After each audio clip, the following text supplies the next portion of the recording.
Baltimore Orioles. In studio today with Natalie Edwards from AG Home Solutions and eXp Realty. Natalie, you have a unique partnership because you work in the real estate market and also work with AG Home Solutions. How does that help your clients? So it's interesting, the trends that we're currently seeing in real estate. Inventory is so low. We're seeing a high percentage of folks who want to renovate their spaces, perhaps add a home office because now they're working from home. And so they come to us with those design ideas and we're able to help them navigate through that. What other trends are you seeing in the marketplace right now? Yeah, so we're definitely seeing increased needs for home office space, folks being able to do virtual learning from home. So how can we redesign that space so it's functional? We're also seeing folks that do want to take advantage of this being a seller's market, and so they want to freshen up that space and get it ready to put on the market. And so we can come in and provide them with some good guidance on things that they might want to consider before they list their property. For real estate or remodeling, how can folks contact you? 252-947-2526 or aghomesolutions.com.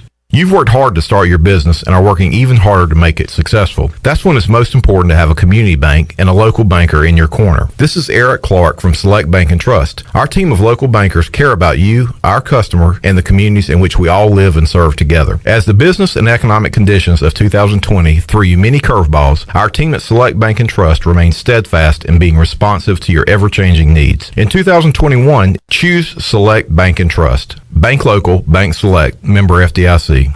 Domino's week-long carry-out deal means you can carry out 3-topping pizzas for $7.99 each every day. That's right, $7.99 each, and every day means any day. But just in case there's any confusion, we've set up a helpful website to confirm if today's a day you can carry out 3-topping pizzas for $7.99 each at Domino's. Just go to howaboutoday.com to find out if Domino's week-long carry-out deal is valid today. Spoiler alert, it is. Carry out only. You must ask for this limited time offer. Prices, participation, and charges may vary. Excludes extra large and specialty pizzas. Crust availability varies by size. Hey Pirate fans, it's time to get that yard done right with the new John Deere mower from Quality Equipment. Our premium lawn care lineup is what every homeowner needs this spring. A John Deere will change the way you mow with easy-to-use attachments, effortless steering, and intuitive controls. Right now, save up to $700 on X300, X500, and X700 series mowers. Learn more at QualityEquip.com and get quality done right. Offer ends 10/29/21. Some restrictions apply. See dealer for details. Hey Pirate Nation, this is Sam Jones, and we're open and here to serve you with some of the best whole hog barbecue, chicken, turkey, ribs, and homemade sides every day for lunch and dinner. There are 3 easy ways to enjoy Sam Jones barbecue.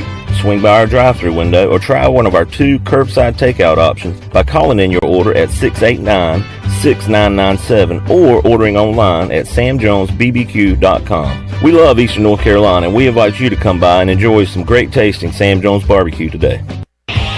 Hey Pirate Nation, this is proud ECU graduate and former baseball player Brandon Manning inviting you to join my team at Farm Bureau Insurance. Right now is a good time to review your coverage with a local trusted agent like me.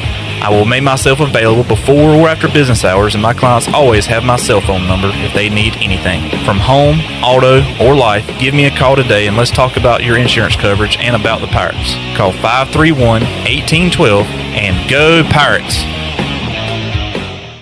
This is Pirate Radio, WGHB Farmville, 1250 and 92.7 FM Greenville, WDLX Washington, 930 and 104.1 FM Washington.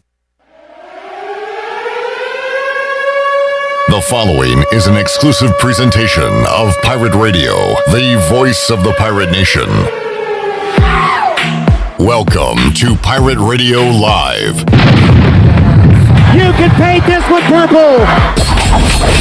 Now live from the Pirate Radio studios in the heart of the Pirate Nation, here is your host, Clip Brock.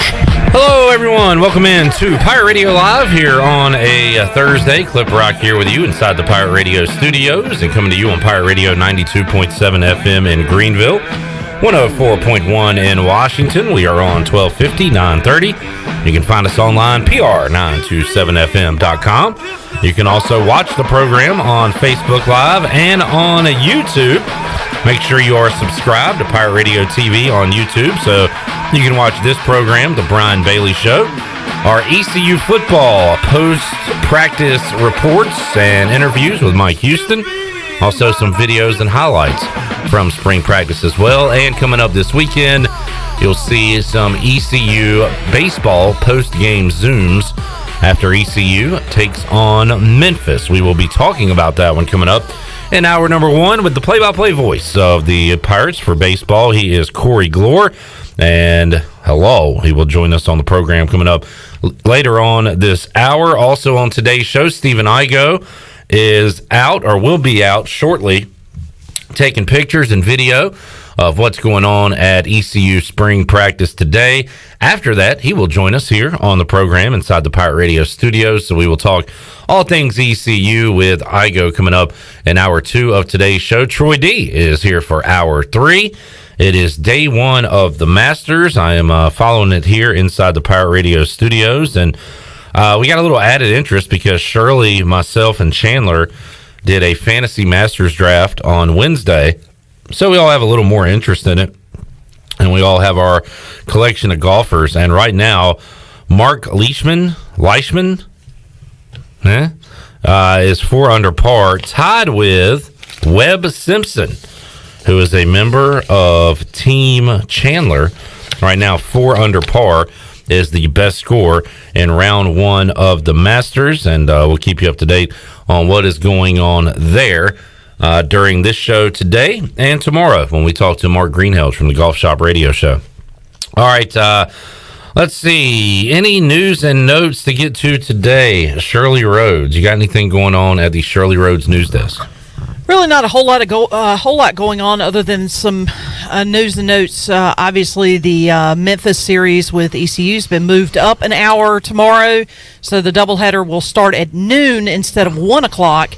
I guess there is a threat of inclement weather moving into the area late tomorrow afternoon, so they're going to try to get both games in. So we've got that. And speaking of moving up games, we've got D.H. Conley's game against South Central at Hollywood Crossroads. You can hear the game live here at 6 o'clock as they move the game up to tonight instead of tomorrow night. Ahead of that inclement weather. So that's kind of where we are as far as the latest news and notes locally. I haven't really been following a whole lot of anything today, unfortunately, because I've been kind of busy. Anything on your desk, Chandler? Nope, nothing. He does the head shake. Nope. Nothing going on. All right, no news is good news. A boring day, but the Masters was on, and Bryson DeChambeau is a mess. My goodness. Brooks Koepka also is struggling a little bit on day 1, but I did hear on the Pirate Radio airwaves on the Jim Rome show on the way here that he just came off of knee surgery just a few weeks ago. Knee surgery. Brooks Hilarious. Yeah. Are you talking about Brooks? Yeah, he had some. I believe it was a meniscus surgery, but he's kind of been recuperating from that and kind of off to a slow start. Let's rehash this real quick. The Masters champion holds the Masters dinner where he picks the menu. Yes. But we did this when they had it in November, I believe. Yeah. Refresh my memory, Chandler, or you can update your menu. What would you have? I think I said like buffalo wings, like crinkle cut fries, Philly cheesesteaks. All right, like bar food. Yeah. That sounds good. Shirley, what was your call? What did I think I wanted to keep it simple. Steaks and baked potatoes. Steaks and taters. Yep. Loaded baked potato. Maybe throw in a green in there. Collard greens? Maybe some collard greens or some steamed broccoli, something like that. All right. Keep it simple. I don't know how many. Are you going to my dinner or her dinner? Definitely yours with the wings and the cheesesteaks. You're more than welcome to come. Yeah, but wait, pass up a steak to go to eat your wings? I'll pass. That's a good point. Because I'm a steak girl. What is something that I you love can't my get all steak. the time? The broccoli turned me off, got to be honest. Something I can't get all the time? Then I would go with like a home-cooked meal. Like some soul food? Yeah, like some soul food. Yeah. I'd go, like if I was, if I had my choice. Your druthers. If I had my druthers, I would go like straight up my mom's cube steak with gravy. And And see, that's what I was going to say. A If I side win the of Masters, rice? I'm showing up to my grandma's house in my green jacket, and I'm like, hey, they asked me what my dinner was going to be for winning the Masters, and I was like, I'm going to grandma's. And you also have to make this for all the other golfers as well. So get ready, Grandma. Yeah. Put on your working gloves, I would Grandma. do cube steak with the gravy. The gravy's got onions in it. Because you saute the onions, and then when you make the gravy, you put the onions in there, and you layer it on top of the cube steak. But you also make a pot of rice on the side. And you put the gravy on top of that. Do y'all like dirty rice? Yeah. I remember growing up going to ECU games. We would stop by Bojangles, Oh, I love their dirty rice. and we had to get the dirty rice. I'm not a fan of the dirty rice. I'm a plain rice kind of person. So, Charles says chicken fried steak. I think I would go if I could. I don't know how many menu items I could have, but I would love. I like an eclectic mix of like some Asian inspired fried rice, lo mein, and then like Italian inspired lasagna. Like it wouldn't go good together, but I just like having a lot of options that are different. I think I would go with a bucket of Old Trapper beef jerky. Hey, Rome, they're not a sponsor of this show. Old Trapper. Old Trapper. Jim Rome talking about beef jerky as if he actually eats it. Incredible. And like an expert. Yeah. A bogey for DeChambeau to follow up his double bogey, and he looks upset right now in Augusta. There was some really awful news. I think I remember this guy's name from the NFL, Philip Adams. I had trouble trying to remember him. Yeah. Authorities in South Carolina confirmed the former NFL player killed 5 people, a doctor, his wife, their 2 grandchildren, and I believe somebody else working at the home that he went in and murdered 5 people, which is just a brutal, awful story. I mean, that anyone dies, but the kids aged 9 and 5, it's just terrible. Philip Adams, he played in 78 NFL games over 5 seasons for 6 teams. So don't know a ton of details, but you can read about it if you choose to. That, unfortunately, is in the news today. You've got a lot of day baseball going on. Baltimore Orioles opening up Camden Yards for the first time this season, and the first time fans have been there for a long time. They are taking on Shirley Rhodes' Boston Red Sox today. And a big win for the O's last night as they salvaged their series against New York and are 4-2 on the year. Red Sox coming off a sweep over the Rays. They are just getting underway in Baltimore. The Pirates lead the Cubs 2-1. In the 5th inning, it's the Mets 1 and the Marlins 0 in the 6th inning, and you got some other games coming up later on tonight. NBA last night, Chandler, the Hornets win. Hornets. They go on the road and beat the lowly Oklahoma City Thunder, but a nice road win. I will say this about Charlotte this year. One thing in the past, even with the pretty decent teams they've had that have gone to the playoffs, it seems like they struggle to win games they're supposed to win. Yeah. This year, they have beaten the teams they are supposed to beat for the most part. And not only win, but win by won by 11 last night. Points. Yeah. Covered the 5.5, if that matters to you.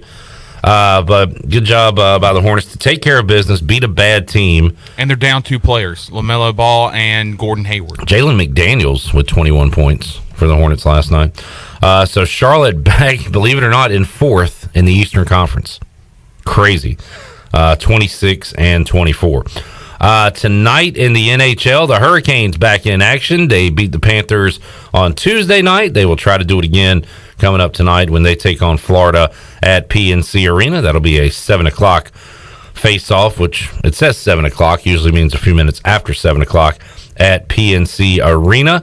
And the Canes right now, let's see where they are in the standings. It's Florida, Tampa Bay, and Carolina at the top of that division. Yeah, right now Florida with 56 points, Canes with 55, Tampa Bay with 54. So a win by Carolina will put them back in first place in the Central.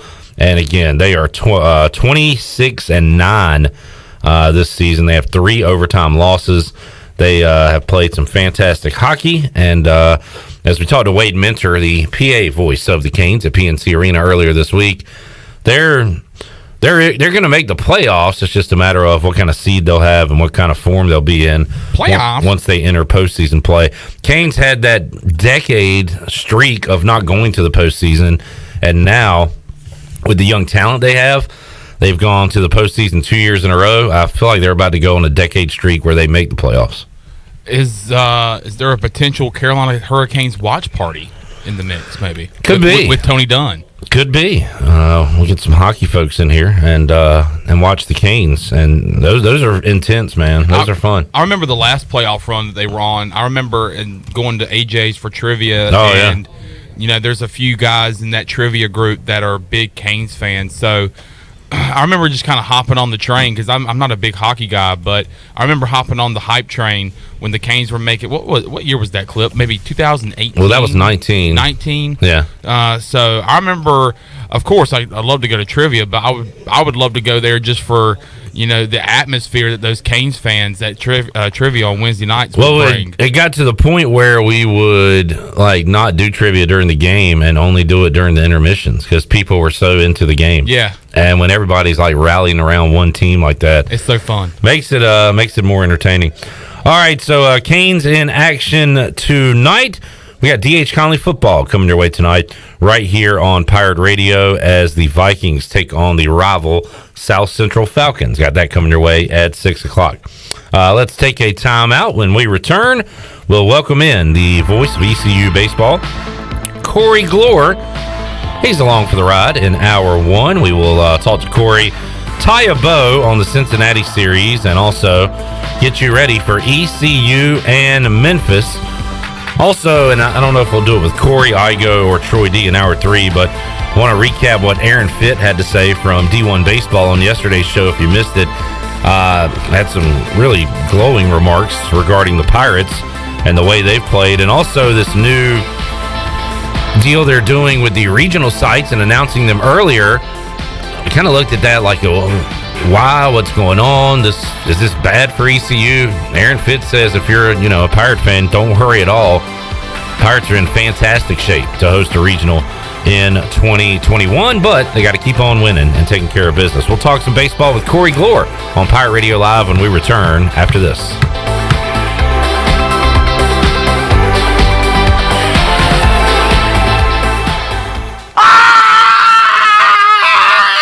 What the heck was that? There goes Chuck from Naughty Dog again, so pumped about the awesome things at Naughty Dog, he runs around town screaming with excitement. Naughty Dog releases 2 to 3 beers every month, has food trucks every Friday and Saturday, wine specials every Wednesday, plenty of indoor and outdoor space to enjoy, beers to go with curbside pickup, and just launched the new Koozie Club. Be sure to ask about that on your next visit. Naughty Dog Brewing Company on Main Street in downtown Winterville, and be sure to follow Naughty Dog on Facebook and Instagram. Great food, great atmosphere, and great service is Ottavola Market Cafe. Ottavola is simply a restaurant that focuses on that, being a great restaurant. There's something for everyone at Ottavola. The menu offers a variety of great choices like pastas, pizzas, sandwiches, soups, salads, and seasonal rotating selections. Lunch or dinner, Ottavola is always the right call. Call ahead and get Ottavola to go, or stop by the bar for a drink with friends. It's simple. Come and eat at Ottavola Market Cafe, Red Banks Road next to Food Lion, and OttavolaMarket.com. Ottavola, Pirates supporting pirates. Here with Melissa from E&S Hemp Company. Melissa, tell us how your products and services can help people. Well, for over 2.5 years, the team at E&S Hemp Company has been helping educate our community on the many benefits of our products. Our customers have seen great success dealing with everything from stress, anxiety, fatigue, pain, and PTSD, just to name a few. You can come in today and our staff can help you find the best products for your needs. You can visit us at Fire Tower Road near Sam Jones Barbecue or enshempcompany.com. Save during Bostic Sugg Furniture's Spring Styles event. Freshen things up, make a statement, and make it exciting. Save on new looks, new colors, new styles. We have so many beautiful ways to update your home. Explore our 35,000 square foot showroom. From name brands like Bassett, Lazy Boy, Rowe, Kincaid, and Restonic, get up to 15% off plus 6 months special financing, or get special financing for 48 months. Step up your style right now at Bostic Sugg Furniture. Ahoy, mateys! To keep those cars clean, you need the Pirates Cove Fast Pass. The new Pirates Cove Car Wash and Haviland Express Lube on Glen Burnie Road in New Bern is now open. Pirates Cove in New Bern is offering Fast Passes for $9.99 for new Fast Pass customers. You can visit us in Greenville on Fire Tower Road, Memorial Drive, and on East 10th Street. And have you heard? Pirates Cove on Fire Tower Road is now offering interior cleaning. So we have you surrounded. Pirates Cove, the official car wash partner of ECU Athletics. At Jimmy John's, we don't make sandwiches. We make the sandwich of sandwiches. We use fresh veggies because we don't hate salads. We just feel bad for them. We make our sandwiches exactly how you want because you're the one who's eating it. And we bake bread all day, every day because stale bread isn't bread. It's croutons. Sandwich history is written by the victors. Good thing we have legible handwriting. Jimmy John's, the sandwich of sandwiches. Order pickup or delivery on the app.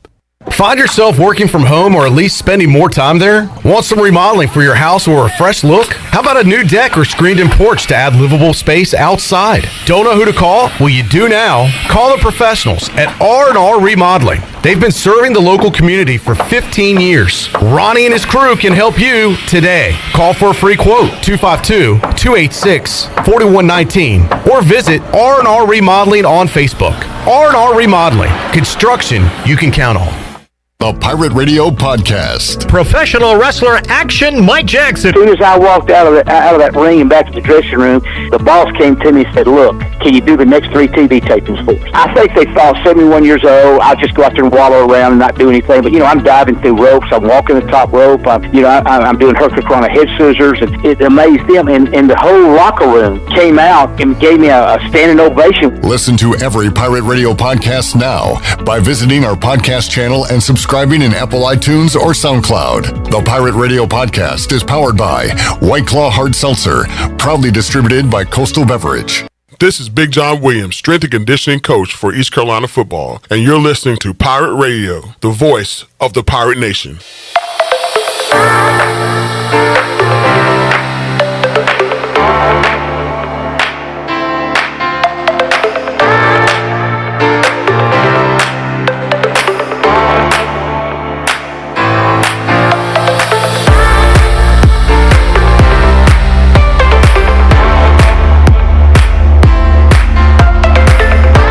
Listening to Hour 1 of Pirate Radio Live. Now, back to the show.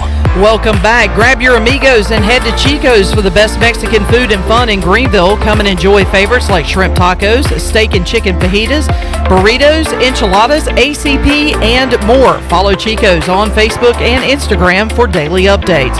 For Mexican food and fun, it's got to be Chico's for dine-in or to go. Now let's head back in to Pirate Radio Live. Here's your host, Clip Rock. All right, welcome back into the program. Shirley Rhodes, Chandler Honeycutt, intern Tully, and Jenny, I believe, are off to the ECU practice fields to get some great video and pictures that we'll have on our social media sites later on, and you can see what happened at ECU football practice on this beautiful Thursday in eastern North Carolina. Corey Gloor is ready to call us some baseball, and quite a bit of it on Friday, and he joins us here inside the Pirate Radio Studios, fresh off the pool. You got your slides on. You look very summerish today. It's a casual Thursday. Casual Thursday. Hello. Hello. Chandler, hello. Hello, Chandler. Hello. Shirley. Hello. Hello. Good afternoon, Shirley.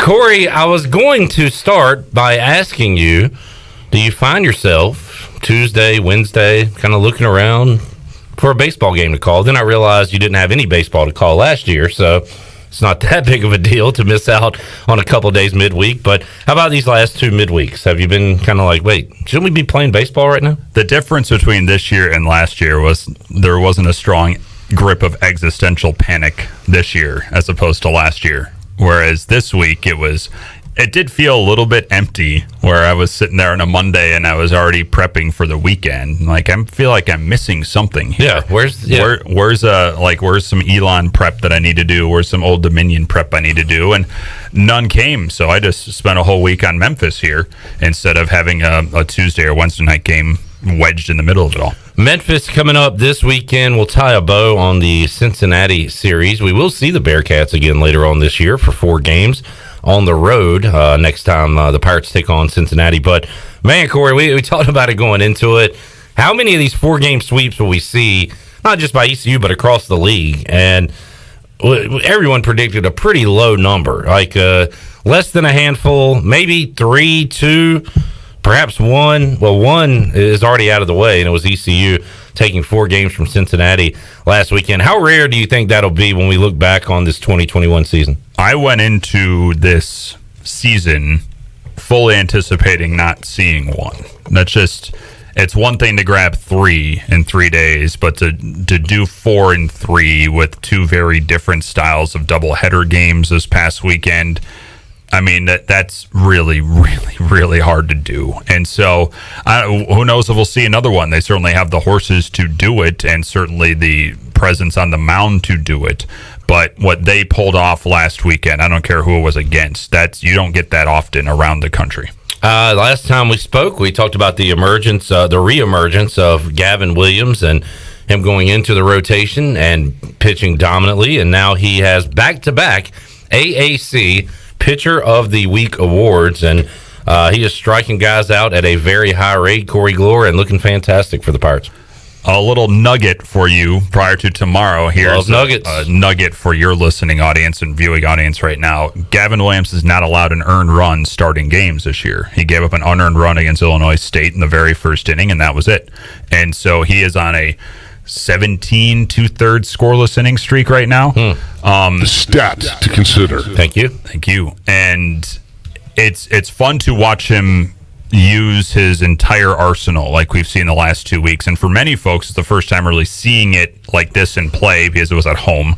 Whereas 2 weeks ago at Elon, not a ton of folks were able to see it. They were just able to listen to it. So to back up that fastball with that hammer breaking ball that he has now wielded over the last 2 weeks, that's what's going to make him the complete Friday guy that we've now seen over the last couple of outings and lead this rotation into some really, really great things. Because if he can, balance that fastball in the mid to upper 90s with a mid 80s breaking ball and then occasionally flash a changeup, we're going to see what we've seen over the last couple of weeks, which is teams just not being able to hit him. I was going to ask, what is that full arsenal you speak of? And you just kind of doled it out there at the end of that statement. And so he's not just relying on the heater, on the gas. He's getting guys out in other ways. No, he's able to set up his breaking ball now with that heater. And kind of the prevailing theory heading into last week is that Cincinnati would try and go after that fastball and negate it, like what they were able to do with Carson Whisenhunt on Thursday to open up that series. They got rid of his fastball, and it cost Carson a longer outing to open up the weekend. They were not able to get to that on Friday against Gavin Williams. So if you can't get rid of Gavin's fastball, then you're going to get dominated, and that's what he's been able to do the last 2 times out. We got folks chiming in on many different accounts, Facebook, Twitter, and also on YouTube. And Chandler had an unfortunate misspeak earlier in the week where he said that the Nationals and Braves, and might have been even referring to the Pirates and the Tigers, were going to play a doublehander later in the week, Corey. And so Chad... I would prefer to not be attending. Chad says, who else is ready for tomorrow's doublehander? It looks like you can physically see the question in the room, and you are a bit startled by it. I am uncomfortable. So don't make that mistake, Corey. No.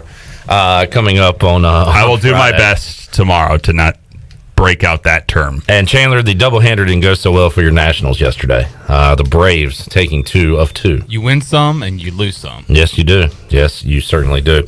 Corey Gloor here. Corey, let's stick with the pitching.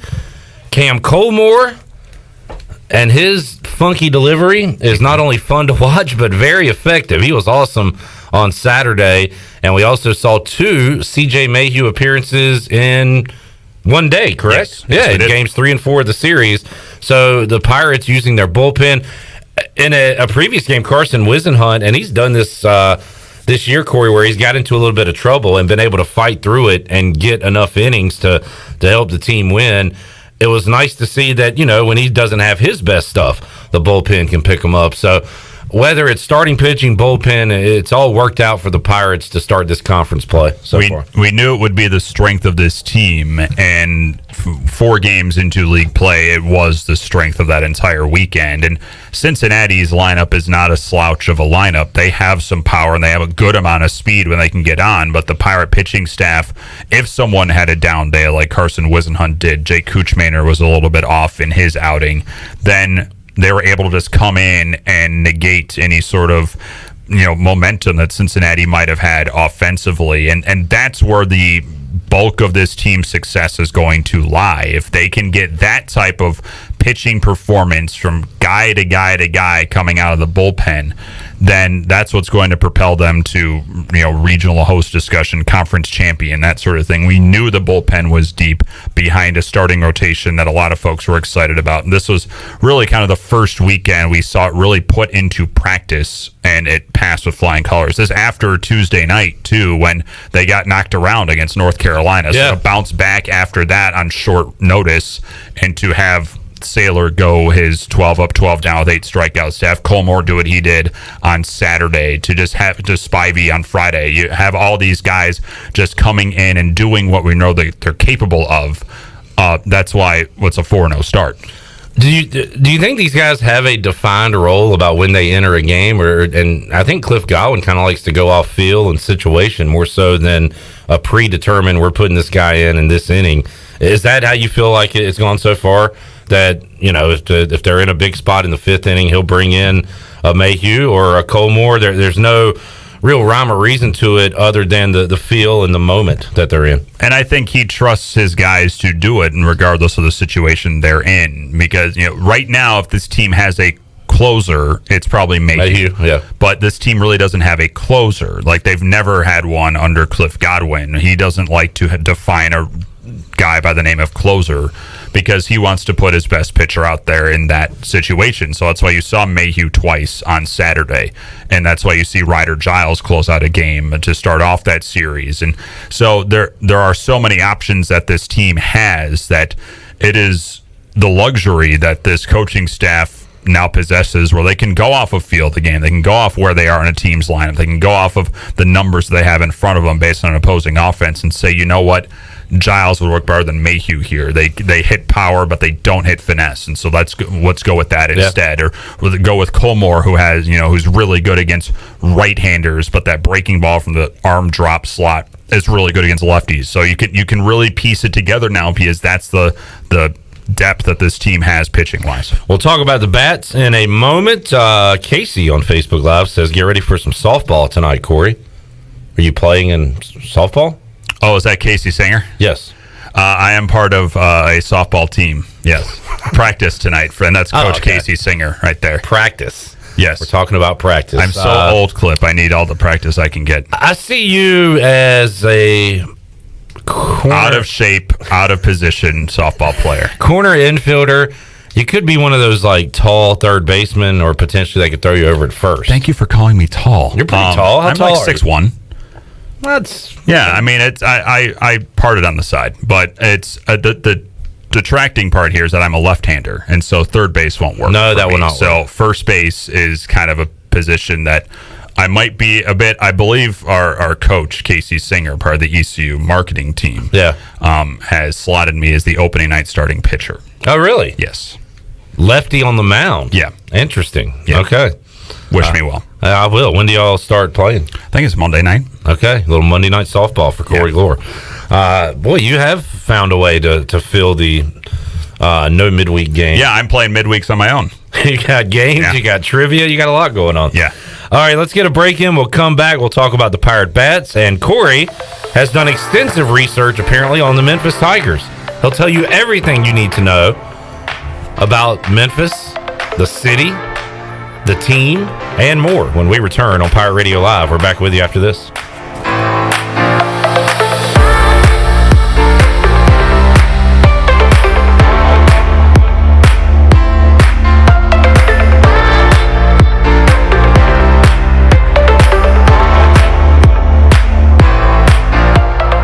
The area area's #1 pool builder for over 40 years is Greenville Pool and Supply. From fiberglass to vinyl to custom concrete, they do it all. And if you already have a pool, make sure your water is clean and safe this swim season with the help of the pros at Greenville Pool. If you bring a water sample to them, they'll test it for you in the store for free. And going on now is the annual water care sale with 20% off all water care products in the entire store. The 20% off sale is going on now until Saturday, April 17th, but only at Greenville Pool and Supply.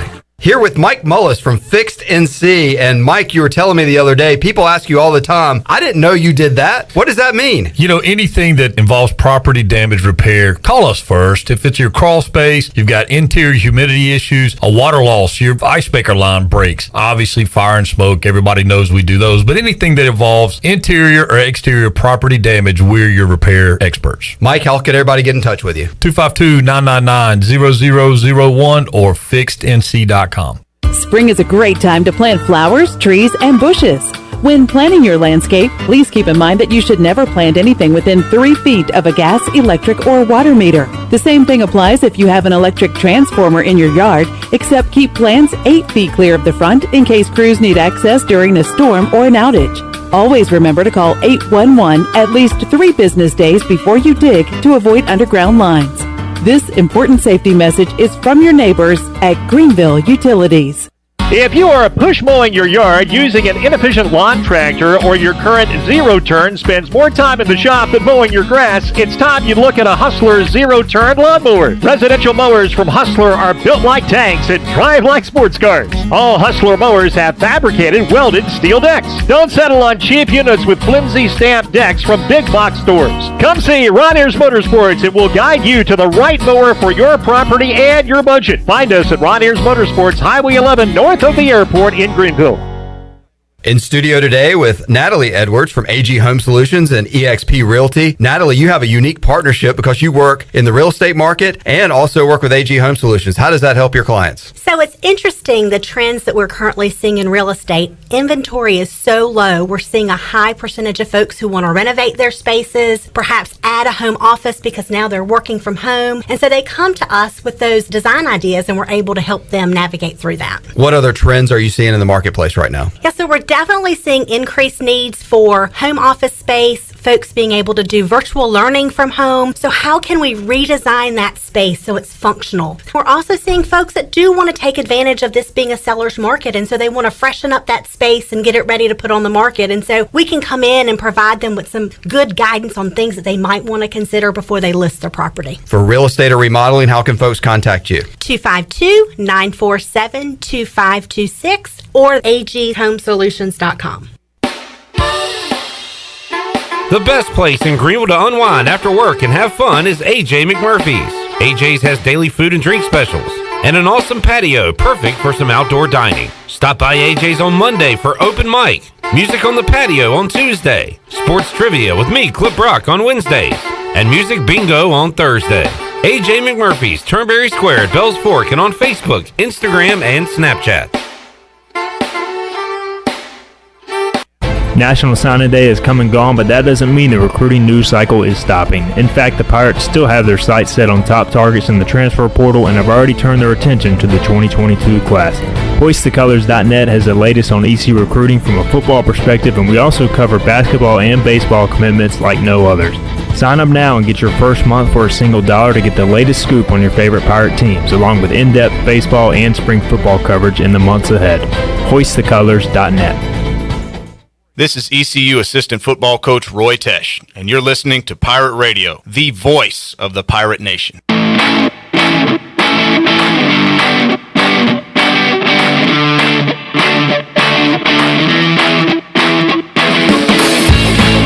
You're listening to Hour 1 of Pirate Radio Live. Now, back to the show. Welcome back. Domino's of Greenville has 3 locations to take care of you. Take advantage of the week-long carry-out deal of all 3 topping pizzas for only $7.99.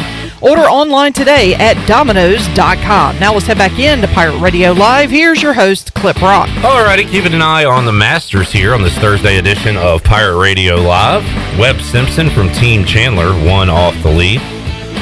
And I believe Patrick Reed just went to 2 under with that putt. He is 1 off the lead for Team Shirley.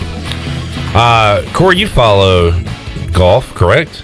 Loosely, but loosely. How do you say Sung Jae's last name? M. Sung Jae M. Okay, M. He is 2 off the lead, Shirley Rhodes, so good pick there. Your final pick of the draft. As we follow what's going on day 1 in Augusta. When's the last time you played golf, Corey? Yesterday. Oh, wow.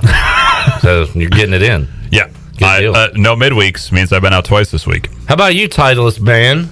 I know you like to play. Have you found the time to play? I'm actually going. I played on Monday before I had to go and call a game at Whiteville, and then I'll be playing on Saturday morning. Oh, so while we were here working, you were golfing.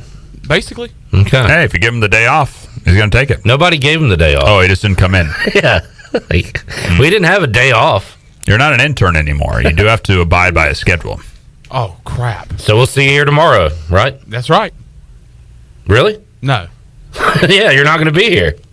Yeah, I'm not going to be here. I mean, I will be here in the morning. These damn kids. I like hammering out the administrative side of Pirate Radio on the air. Yeah, we do our meetings on the air.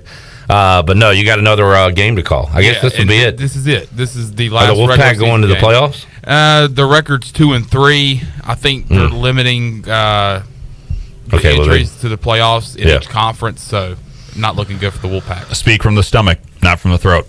You got it, buddy. Have a good call. All right, thanks. Corey Gloor and Chandler Honeycutt will be behind the mic coming up on Friday. Corey will be calling 2 ECU baseball games. Corey, you were settled in for a long day on Saturday, as was I on the PA. Mm-hmm.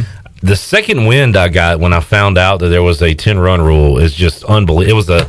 I haven't received a natural high like that in a long time. It really got me through the entire day. There was, you were in that press box, so there was a little bit of almost a controlled panic in the 5th inning or so when suddenly the question came up, wait, is there a run rule in this year's format of conference play? And after getting it confirmed by multiple sources, yeah, there was. And so suddenly a 10-run game became intense there in the 7th inning, and Cincinnati put 2 on. And there's no question Scott Gugutz was aware that there was an opportunity to extend that game out sitting in front of him. And so Nick Logish came through with a save and a 10-run win there in the top of the 7th. And this is not a doubleheader deal. This is every game in conference play. If you are leading after 7, ball game.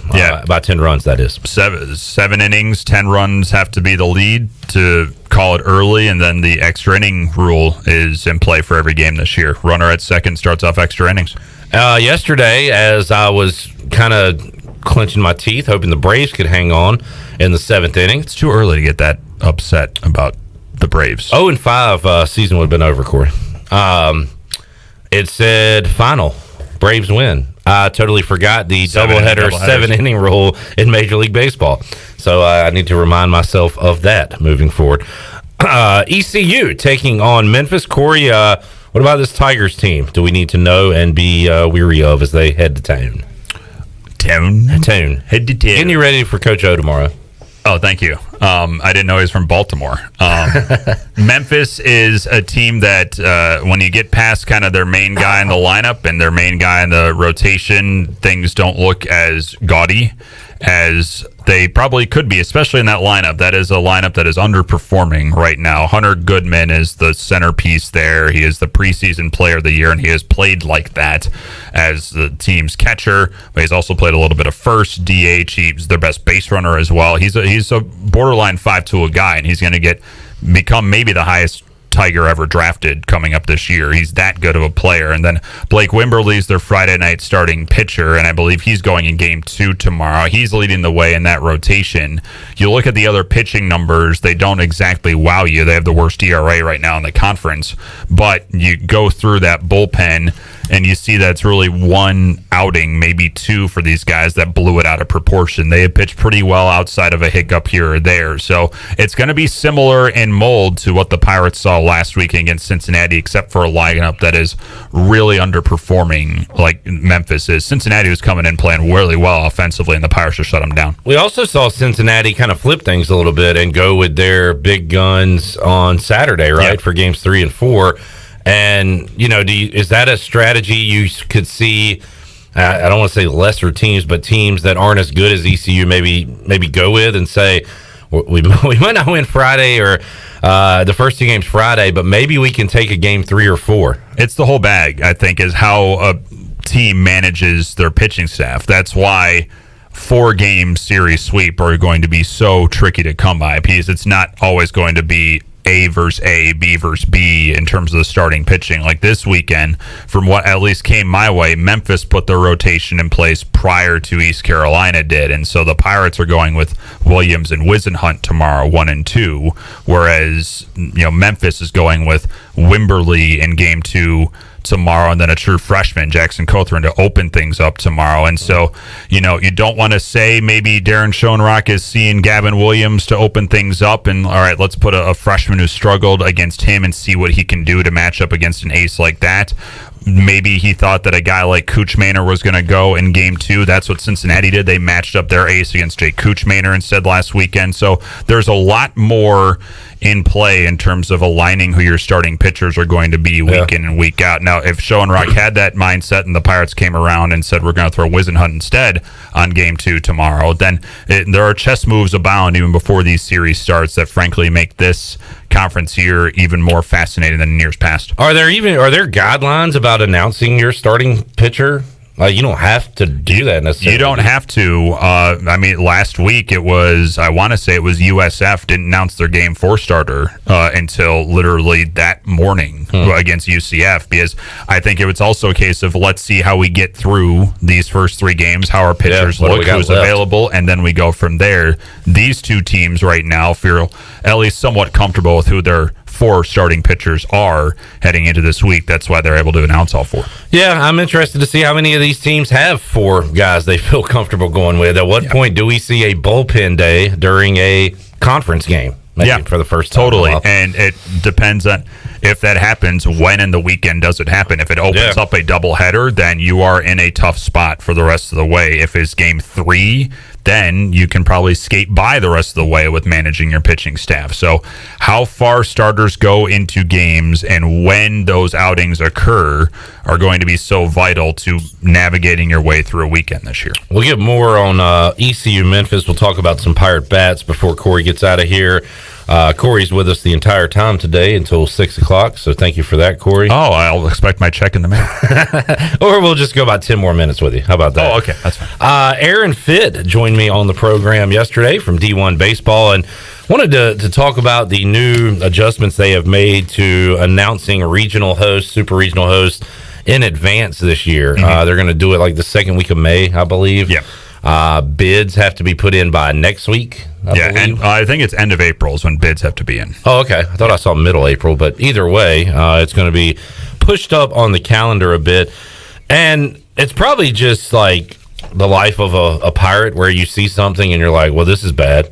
This is negative. This is, and after talking about it with Aaron and learning more about it, he's like, hey, everybody relax. Like, the Pirates are in fantastic shape. Yep.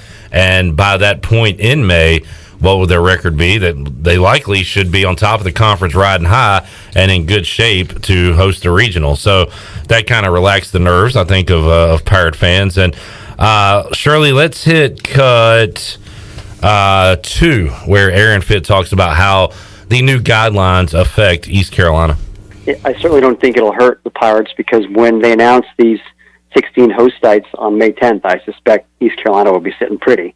I think it's still going to be heavy on merit-based. There could be other factors here. The NCAA hasn't really clarified exactly, how much geography is going to play into this. There could certainly be cases where they want to reduce travel for the sake of minimizing COVID exposure. I know that's been something that we've seen certain conferences do this year. It's kind of the reason you've seen like the Colonial break up into northern and southern tiers and things like that, is just to try to keep teams more localized. And so maybe we could see, a team like UConn, for instance, if they run away with the Big East, or, somebody up at like Michigan in the Big Ten, maybe those teams could get regionals even if they're not regarded as top 16 seeds. But in East Carolina's case, the other thing that I think is really working in their favor is there's so many teams in the Carolinas and Virginia and that region that are postseason caliber, but not that many that are hosting caliber this year. I mean, really, you're probably just looking at South Carolina and East Carolina, and I think that's it. And so if you've got a bunch of other teams, especially ACC teams, potentially like a North Carolina or a Clemson, Virginia Tech, I mean, these kind of teams, they're going to need somewhere to play, and it makes sense to have that extra regional, in the state of North Carolina, especially for a team that is dominating its league and has done great in non-conference. And I think everything is kind of aligning. I would be shocked if East Carolina doesn't wind up as one of those 16 host teams on May 10th. Aaron Fitt, D1 Baseball. That was from Wednesday's edition of Pirate Radio Live. If you ever hear me go with an unprofessional during an interview, we got you. That means that a point was made that I hadn't really thought about that I think is a very good point. And that was you got some good teams around the area, Corey, but not great host teams around the area. That was what I think after the initial news came out Monday, and I thought about it afterward. That was the first thing that came to my mind, was if it's still based more so on merit that they're going to make these selections on, and that's what D1 Baseball has heard. The one thing that Aaron mentioned there in that interview is that the NCAA still hasn't finalized everything, so it's tiny grain of salt with all of that. But if it's still based majority on merit and then location second, then East Carolina is still in a great position here, because South Carolina is the only team within shouting distance that's in a host position right now. Maybe Virginia Tech, but those are kind of it right now. Carolina's not in that spot. Duke's certainly not in that spot. State's not in that spot. Even going on further west, like you're not even getting out to Wake Forest or anything like that yet, or Charlotte. Charlotte is kind of making a little bit of a push, but they have a long way to go. So, the Pirates are still sitting fine. And my, presumptive theory here is when they announce the 16 sites coming up in the middle of May, no seeds are going to be attached to that as well. So I think that's the another initial fear that people had was it's not just looking to host a regional. It's I think a lot of fans here are looking for the super regional and the top 8 seed. Well, those don't have to be decided yet. They just have to pick the sites due to getting COVID protocols in place in time to start this NCAA tournament. The Pirates can still use the month of May to make their case to be a super regional host site if they are selected as one of the top 16. Another good point. Another for me. Corey, one thing, and again, sorry to go negative, but after the sites are announced, ECU plays 8 road games. Yep. And they're on the road, obviously, for the conference tournament. So that's not a great setup. They'll be fine.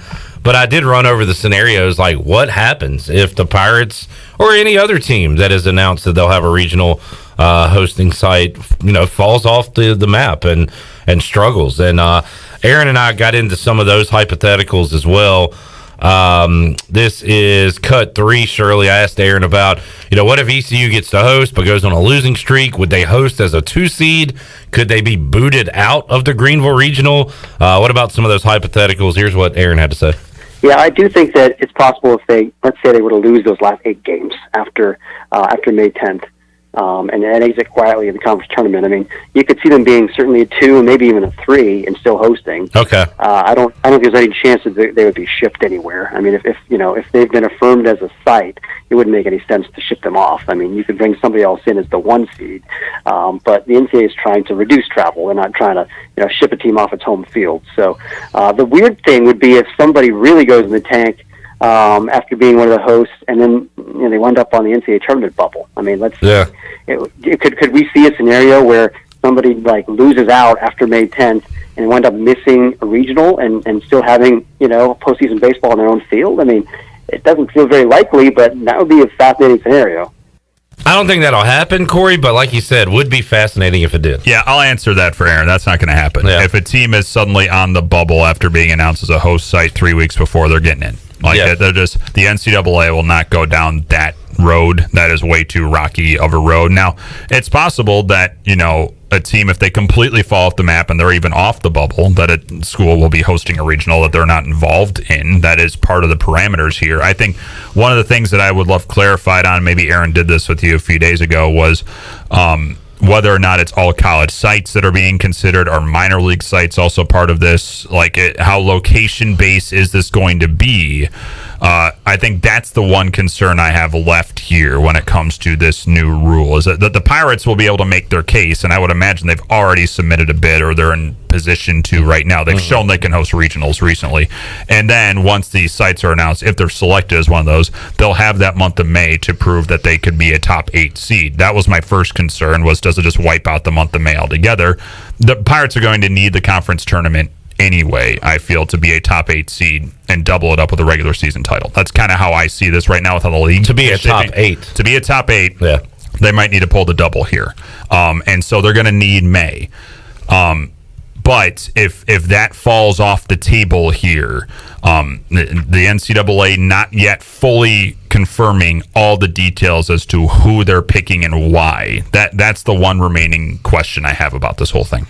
Corey Gloor asking the right questions, and we'll be on the call coming up this weekend for ECU and Memphis. Corey, we've got about 5 minutes left. Patrick Reed just buried a long putt, Shirley Rhodes, to tie the leader. So they call him Captain America or whatever for his Ryder Cup performance. Yeah, I believe so. But he's also he's not the a most pleasant individual. No. Yes, but he's also a Masters champion, and he is tied at the lead right now. Chandler, glad you guys brought that up, because I was going to ask, doesn't he have like anger issues? Yeah, well, anger issues is almost putting him into therapy, and I don't think that's that per se. He has had some moments He's just when kind of it a comes jerk, to right? Rules and fudging the rules a little bit, like embedded balls here recently and all that. And so he has not endeared himself to the golf fandom. Hey, there's some golfers out there that have a bad reputation for kind of being rude to their caddy. I think Jordan Spieth might be one of those guys, and Bubba Watson. Jordan Spieth and his caddy have been together for like 25 years, since he was a child, and so it's almost a father-son relationship that they have right now. Maybe I'm thinking somebody different. I do, when we were listening to one of the Aaron Fitt cuts and we saw Bryson DeChambeau just slice a drive into a different hole, I do enjoy watching his struggle. Like, I don't know what it is. Just recently? Yeah, I just did about 5 minutes ago. He's living in the woods Oh, today. my goodness. Yeah.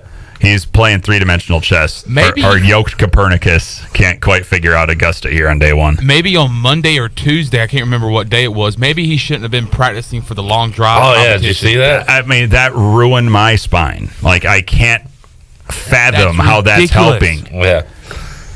Yeah, it was. Check it out if you've seen it. He is a madman. We are all VJs saying this, staring at that, going, "What on earth are you doing?" Even receiving the golf balls from his caddy, he was just like snatching it out of the air, crushing the balls. Yeah. Back to baseball. Corey Connor Norby is killing the ball. We've seen the power numbers from Seth Cadell, Mr. Clutch, Alec Makaravich, Riley Johnson with a grand slam. That was nice to see. I feel like the silent assassin on this team is Thomas Francisco, who just goes out there and he'll rope a double and hit a home run, but the way he places the ball, he goes with the pitch, he hits it where it's pitched. It is fun to watch him hit, and the, I guess, the mental side of it and what he can do physically in the batter's box is awesome. He is hitting a very quiet 358 for ECU right now. It's third best in the American. I mean, and Connor's taking a lot of the spotlight offensively, and he should get a lot of that spotlight. But there's Francisco. The reason, part of the reason why this team is as successful as it's been is not a one-man show in the lineup. He has the support behind him, and Francisco is leading that charge. Nothing about what he does kind of looks quote unquote pretty when you watch it, but he's getting everything done that he's being asked to him. And if you're a devout baseball fan, it looks beautiful what he's able to do, especially when he goes out to left field. And we've seen that a lot this year. And teams who used to play him to pull 3 on the right side of second base throughout his career, now he's making them pay for that. He is adapting as a hitter and also adapting as a position player. He's in left field now, and part of that was need. Part of that is to show what he's capable of doing as well, because he's, with 20 rounds, possible he gets a call coming up this year as well. So he's able to do so much for this team. He's become a little bit of that utility knife, but he's an A+ utility knife. And growing up, my best buddy's favorite player was Mark Grace. Yep. It was just just a classic hitter. Nick Markakis got that rep as the player professional hitter. Nick Markakis. He's kind of one of those guys. But again, he has pop. Like, I picked him to win ECU's Triple Crown this year with average, home runs, RBIs. Connor Norby is providing power numbers that I certainly didn't see coming, but Franny is going to get that home run total up. But again, he doesn't really need to with the way he can put the ball just about anywhere he wants to. And has to get pitched to. That's the other thing too with what Norby does, the leadoff spot. Cadell's usually behind Francisco, and then Moylan, who had a very good weekend that kind of went under the radar as well against Cincinnati, he's lying in wait as well. So if the Pirates are getting Elaine Hoover back this weekend, which it seems like they might, we don't know how full capacity he's going to be when he returns to the lineup, but getting that 2-hole solidified, then this becomes kind of that 2019 style lineup where you just go 1 through 7, 1 through 8, even 1 through 9 when everyone's really clicking. And Ryder Giles had a great weekend offensively last weekend too. So if you can go 1 through 9 in this lineup, who are you going to throw to? Like, who is your out there? You see the batting average of Zach Agnos not wowing you, but he has 23 walks. That leads the conference right now, and he's getting on base at 360 clip right now. So even him, you can't work through him because he's one of the better eyes at the plate right now. So when this team is this hard to pitch to, that's why you're 22-5. Like, I mean, it's not the same type of Bash Brothers lineup we saw 2 years ago, but they have power, and it's starting to really develop here in the last couple of weeks. And now the on-base, living aspect of this team is just borderline impossible to stop. And knock on wood, outside of Lane Hoover, who, by the way, going into the year was a crucial piece, one of those guys well, we don't want to lose him or we're going to be in trouble. Well, kudos to Makarevich, Johnson, and those guys for picking him up. But outside of that, and Bryson Worrell did get pulled, I believe. Cliff Godwin said he had some back issues in a recent game, but we've seen him since then go in, I believe, as a replacement. Yeah, he came in game 4 of the series against Cincinnati, and that's because a quad issue flared up for Norby, and so he had to leave early as well. And that injury was the Lane Hoover collision. Like, he's been dealing with that for a few weeks. It was Norby's quad that hit Hoover in the head, and so he's been battling that the last few weeks. And now he's had a full week to rest that and monitor that and deal with that. So I would be absolutely shocked if we don't see Connor this weekend. So Hoover's still out for a little while. Worrell and Norby okay? Well, from what I haven't gotten the official word, but from everything I'm seeing and hearing right now this week, Hoover might be around this weekend. Okay. I know he was targeting this weekend personally to return. The team was obviously going to make the final call there, and they were looking at the latest next weekend at Houston. So Hoover might be back in the lineup this weekend. If not, it will surely be against the Cougars. So, and it looks like Bryson, especially after a week off, he should be around as well.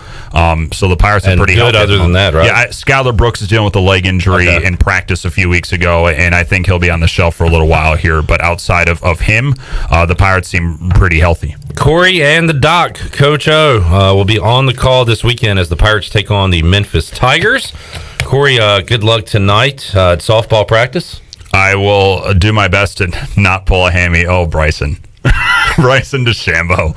Sorry. He has melted down. Mike Mullis, who, by the way, is recovering right now from a health deal, but he's doing great. Yes, and he good gets to hear. Sit back and watch golf.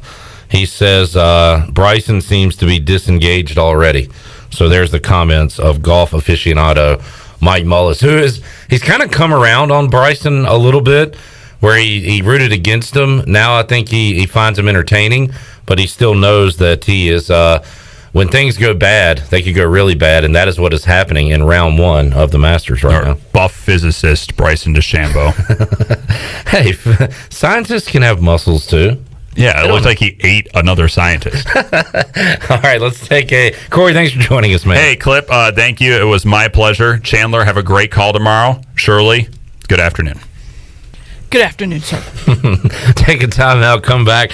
Hour 2, Steve and I are going to join us when he returns from the practice fields. ECU getting in some spring football practice. We'll talk to Igoe and a lot more coming up in Hour 2 of Pirate Radio Live. We're back with you after this.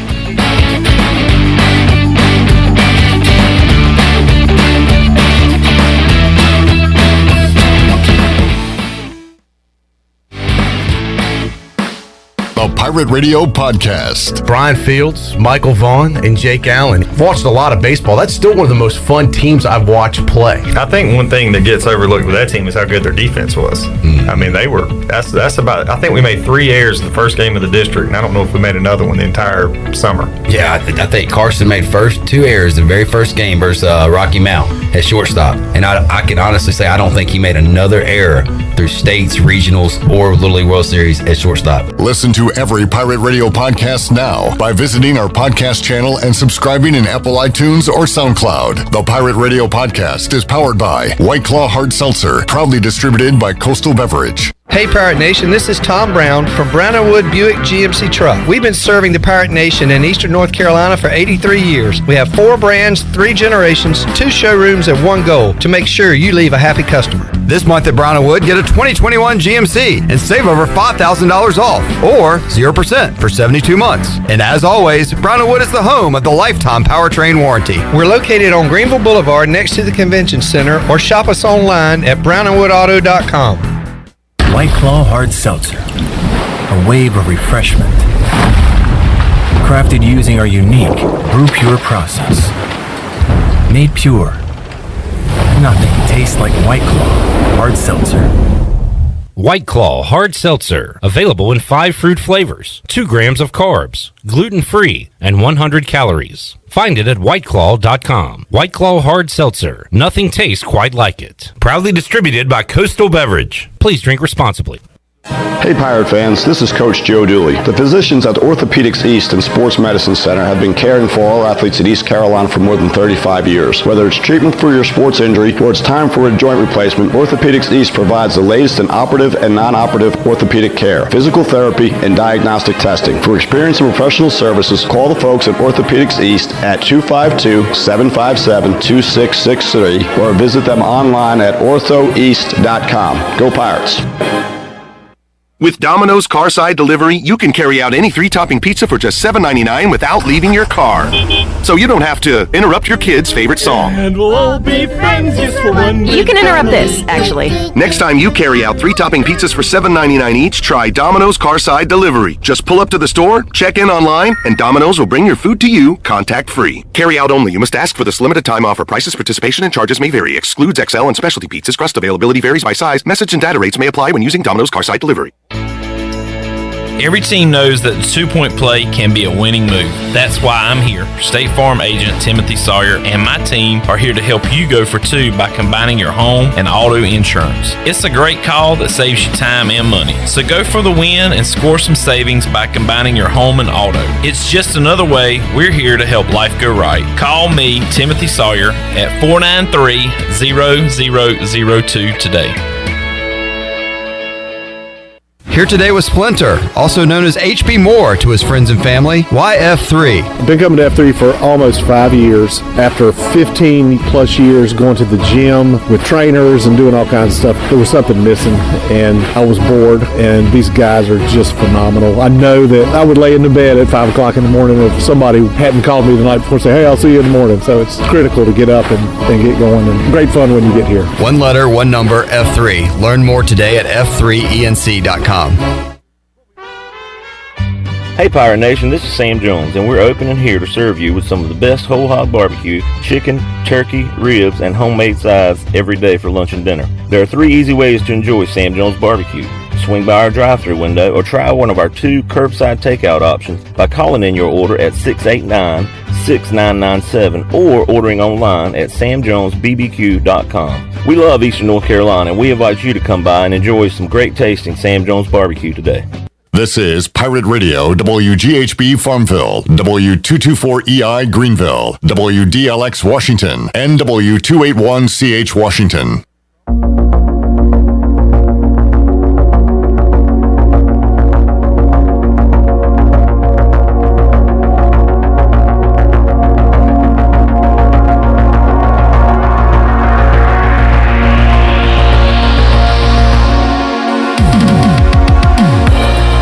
listening to Hour 2 of Pirate Radio Live. Now, back to the show. Well, welcome back. UBE has been an ECU tradition for over 50 years. Shop online anytime at pirateware.com. UBE has the biggest and best selection of ECU sportswear and accessories for pirates of all ages. Every day is game day at UBE. Now let's head back into Pirate Radio Live. Here's your host, Clip Rock. Alrighty, it is day one of the Masters. We are keeping an eye on that as we go through today's program. Got Stephen Igoe joining us in just a little bit when he is done over at ECU football practice. Should be here 15 minutes or so. Corey Gloor, great to talk with him in hour one as part of our Bud Light ECU report, brought to you by Bud Light, who reminds Pirate fans to always stay in the game and drink responsibly, especially on days like Friday when there is a double-hander going on. Bud Light, the official beer of the ECU Pirates, proudly distributed by Carolina Eagle Distributing since 1989. Shirley still getting a chuckle out of that. Well, that and the fact that Chandler's just shaking his head like, I'm not going to live this down. I mean, we got to keep it going at this point. Chandler's just part of the show lore, unfortunately. So, I mean, yeah. You understand. It's content. It's funny. Chandler, not a fan of it. He is not amused today. No. Double-hander. We got a double-hander. Double-hander. Let's go to Chandler in Whiteville. Chandler. Chan smack.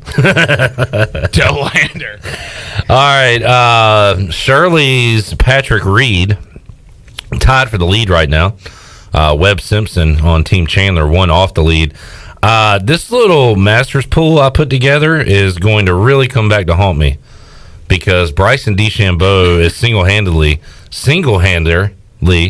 taking my team down.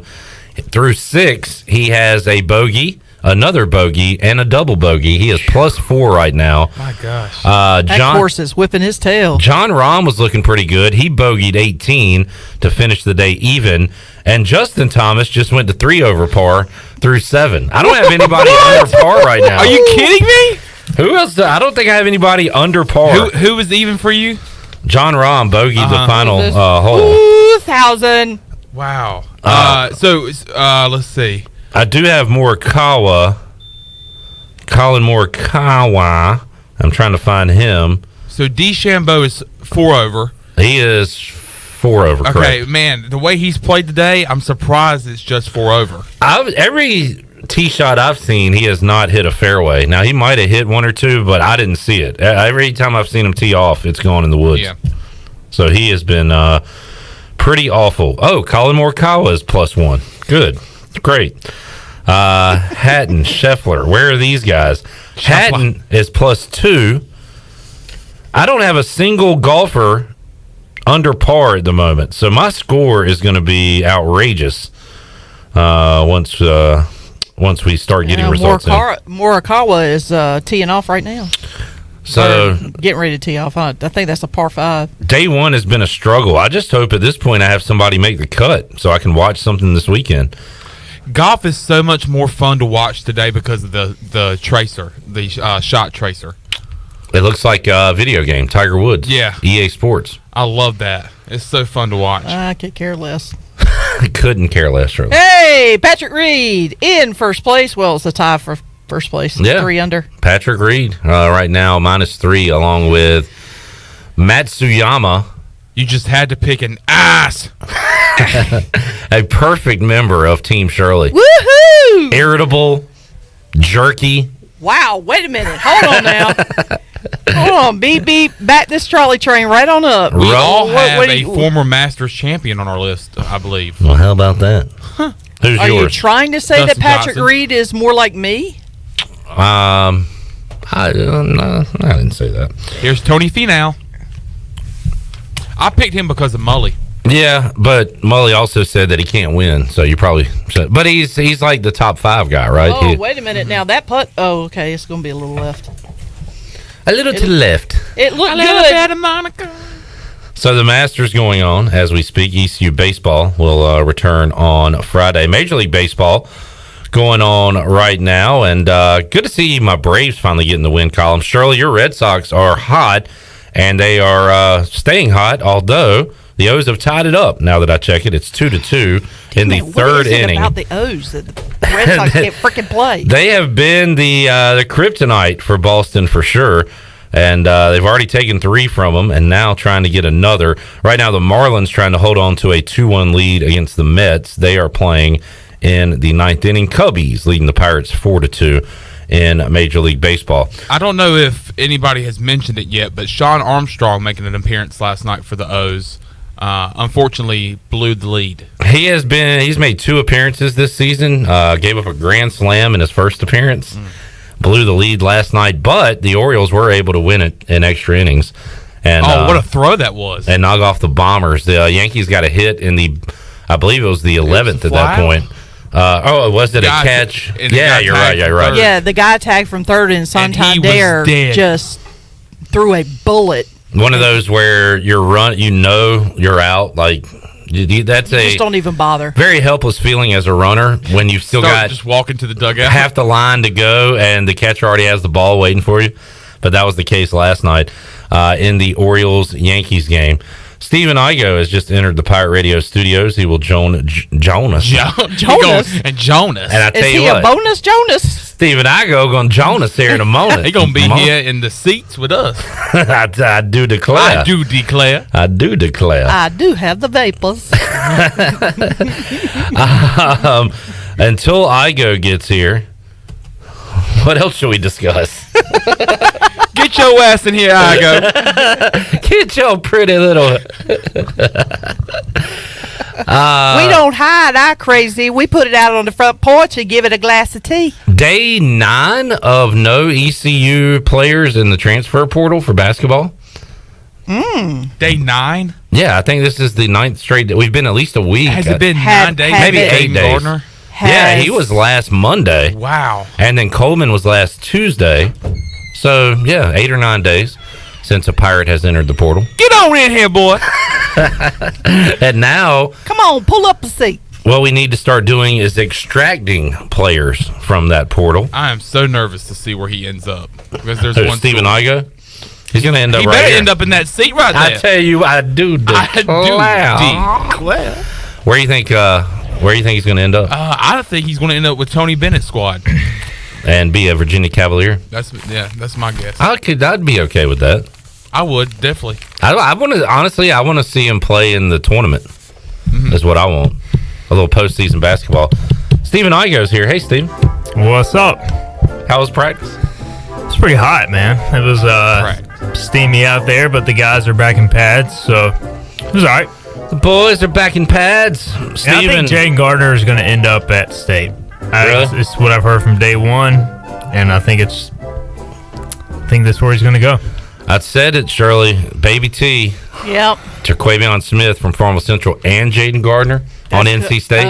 Again, I'm not going to ever root for NC State, but that's going to be a couple of guys that's going to be tough to beat. I want to see succeed playing for a team that I don't want to see succeed. I know. Yeah, I mean the argument you can make is, if you're going to transfer up, and I guess cover your ears, NC State fans who are going to hate hearing this, why go to NC State, which is like a fringe NCAA tournament team? I agree. Virginia, which is you have a shot. You're guaranteed basically the tournament. You can win a championship. But the argument I've heard is obviously Jaden wants to stay close to home. Not that Virginia's that far away, but his dad wants to see him. He was at every game in Minji's. I think his dad probably wants him as close to home as possible. I just don't see him going to Arkansas or LSU unless Will Wade breaks out the checkbook again, which is very possible given the stuff we've heard there. Well, you also got to factor in style of play. Virginia is probably not the most fun system to play in. If Jaden Gardner wants to be Jaden Gardner, he'll be able to do that at NC State. And I'm sure the pitch from NC State is, hey, if you come to NC State, we are a tournament team. Now, if that's accurate or not, I don't know. He's got to believe that and go there and prove it. So I'm pretty confident it will end up being NC State, like these other schools that are in the mix. Arkansas, LSU, who's the other one? Miami, maybe? Oh, yeah. They were on the top 5. Like, those don't make much sense to me. It's all about the U. Dude, it's all about the U. That's our team. Yep. He needs to go to the U. I would love for him to go somewhere else other than NC State. But again, I want to see him in the tournament. I don't think Miami's making the tournament. Yeah. I mean, Arkansas would be an interesting fit outside of the fact it's in Arkansas, and I just don't. Again, I think he wants to stay close to home, so I think it's NC State or Virginia, and I think State kind of fits his style of play better. Yeah, we'll be following it, and I want to see him, have some really team success.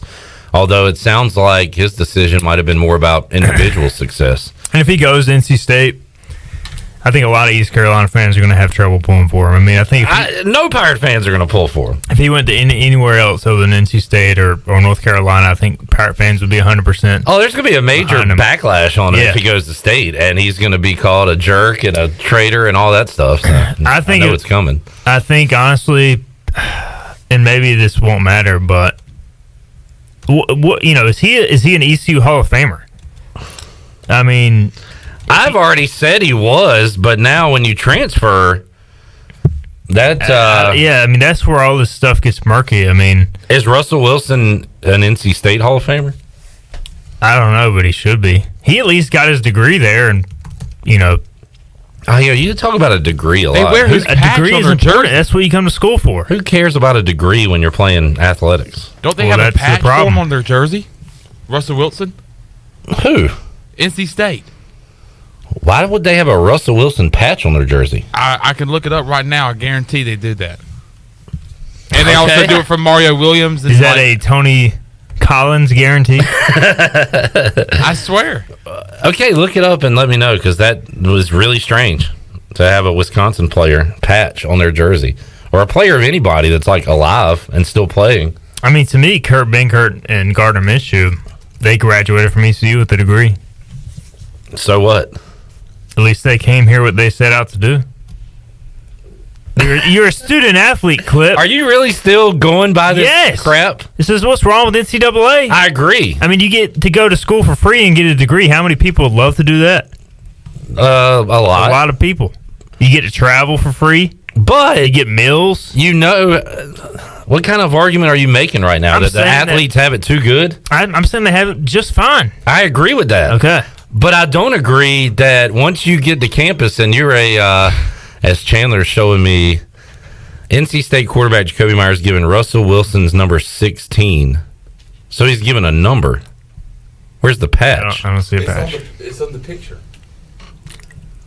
Russell Wilson, Wolfpack legend. Okay, that's weird. Okay, you were right. Chandler was right. Is that like a patch they wear every game? Or is that just I don't know. It's kind of like how baseball used to do with the 23. It's like a practice jersey to me. I don't know. That's weird. That is weird. But once those basketball players that are recruited and wined and dined get to campus, it's like all about basketball. Your academics come second. I mean, yeah. You got to come to practice. You can do a little study hall, and they probably do most of the work for you, but we need you to practice and get good at basketball. I mean, I agree. Okay. But I don't know. I mean, when you're an undergrad, it's still important. When you're a grad transfer, a lot of guys just went to school and didn't really even go to class, which is why, like, ECU couldn't take a grad transfer the past few years, because you get dinged with the APR points, because those guys show up. All those guys that showed up under Scotty Montgomery, those one semester grad transfers, just played football in the fall, didn't go to class, because really, you don't have to. A lot of times you'll see those grad transfers, they'll come in and they won't be eligible for a bowl game, because that's after the semester and after the grades are reported. Yeah, the system is definitely flawed. Yeah, I mean, and broken's a better word than flawed at this point. But yeah, I just think that I don't see how he can be a Hall of Famer unless he somehow if he goes to the NBA, and then maybe if he comes back one day and they honor him at a game and they kind of repair the. I don't think the relationship with Jaden Gardner ECU is broken, but I think if he goes to NC State, I mean, to me that tarnishes his ECU legacy. I would agree with that as far as Hall of Fame status goes. If he goes to Virginia or another school, makes the NCAA tournament, is all ACC or something, 10 years from now, 15, whatever, he can come back and we'll remember him as the great Pirate that he was and be in the Hall of Fame. People would pull for Virginia if he went there. Mm-hmm. But it's just different when you go to a rival. So who are we pulling out of the transfer portal? When are we going to get some news on that? Well, I put an article today on hoistthecolors.net with 7 or 8 names that ECU has been tied to in the transfer portal. Lot of really talented players there. A lot of guys are going to be highly recruited. I don't know what the realistic chances are for each of those guys right now.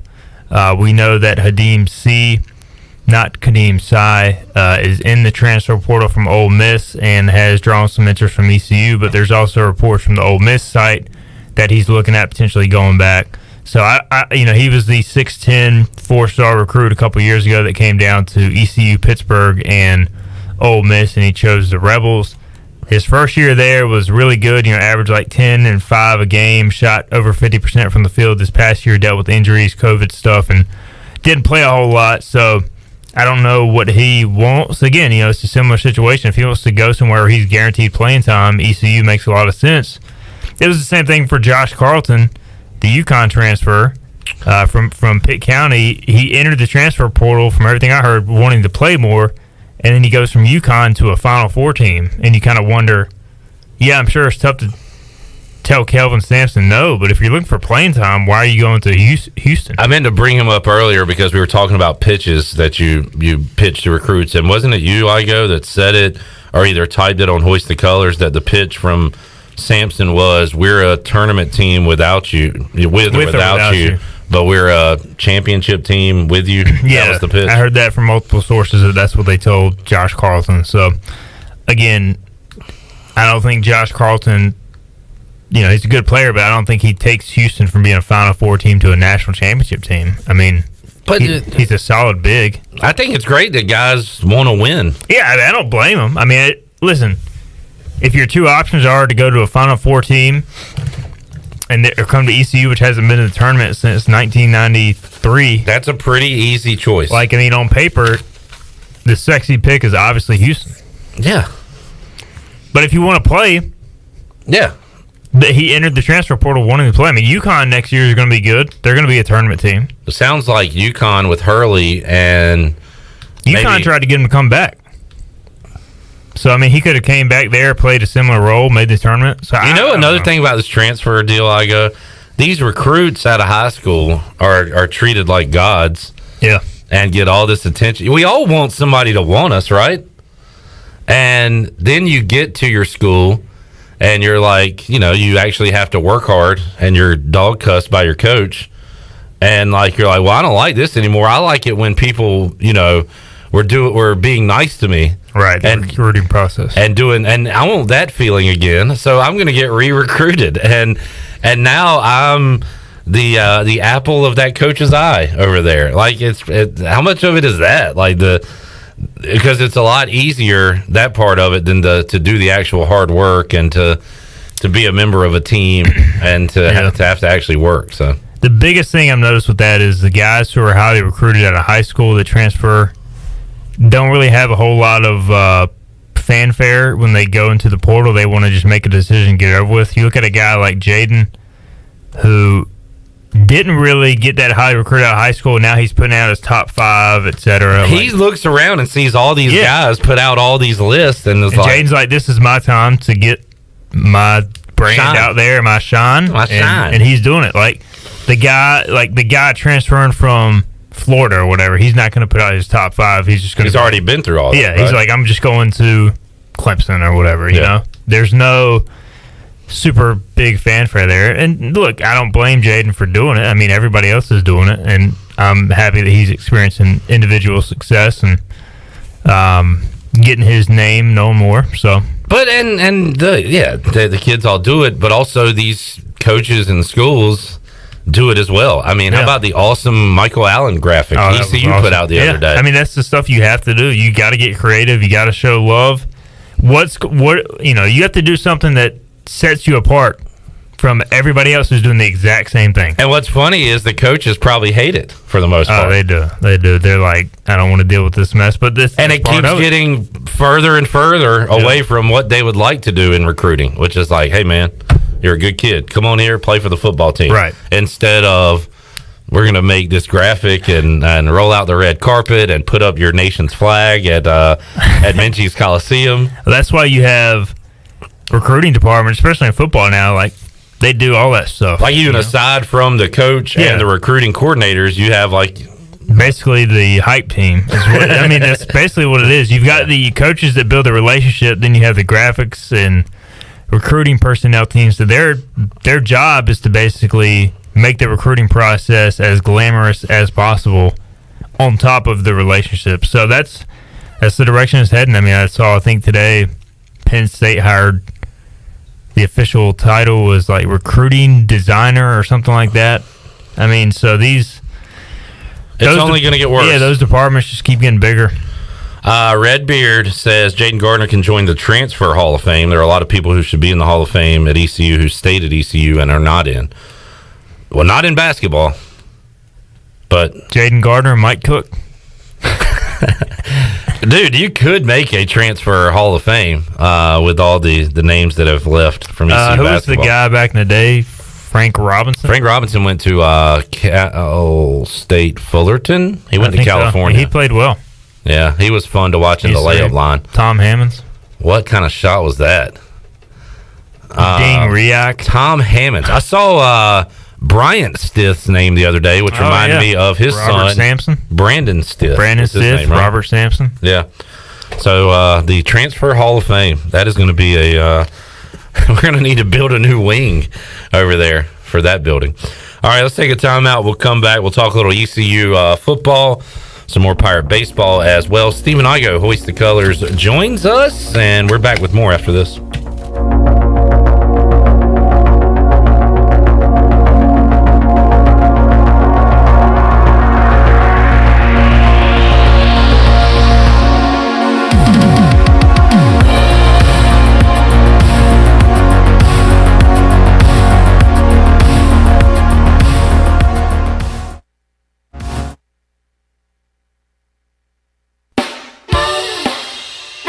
The best place in Greenville to unwind after work and have fun is AJ McMurphy's. AJ's has daily food and drink specials and an awesome patio perfect for some outdoor dining. Stop by AJ's on Monday for open mic, music on the patio on Tuesday, sports trivia with me, Clip Brock, on Wednesdays, and music bingo on Thursday. AJ McMurphy's, Turnberry Square at Bells Fork, and on Facebook, Instagram, and Snapchat. A car wash experience like no other is here at the new Tommy's Express. You'll enjoy a gentle belt conveyor ride through our bright, inviting wash as luscious foams and soft cloths treat your car like new. After a final rinse, wax, and blow dry for a beautiful spot-free shine in just about 3 minutes, help yourself to our free vacuums and mat washers. We're Tommy's Express. Tommy's Express Wash, now open on the corner of Greenville Boulevard and Red Banks Road in Greenville. UBE and PirateWear.com are proud to offer the Pirate Nation its largest inventory ever. Brand new Adidas is arriving daily, along with Under Armour, Columbia, and Russell Athletic. UBE is loaded with cargo, and new items are being added daily to PirateWear.com. Be sure to check out our children's store, The Crow's Nest, for all of your young pirates. UBE and PirateWear.com, an ECU tradition for 50 years. Go Pirates!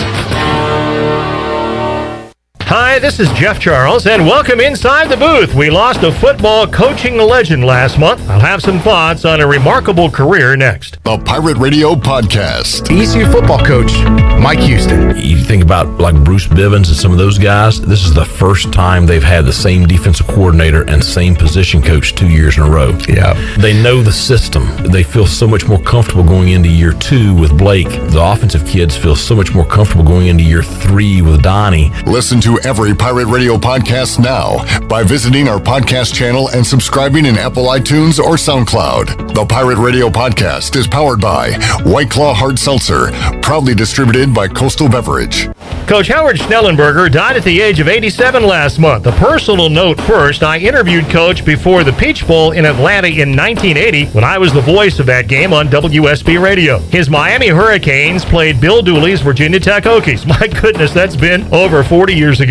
Howard had that deep, gravelly voice, and I remember him saying, "We are going to put up a fence around the city of Miami. We'll call it the state of Miami, and all the great high school players in the city will come to the U." Well, he pretty much kept got them all, so much so that in his 5th year as head coach, Miami won the national championship in 1983. The Pirates played him tough that year and lost 12-7. He was an NFL coach with the Baltimore Colts and in college with 3 other schools, Oklahoma, Louisville, and Florida Atlantic. He won 158 games in his career. He is survived by his wife of 61 years, Beverly, and 2 sons. Come on back again next time, and we'll visit inside the booth.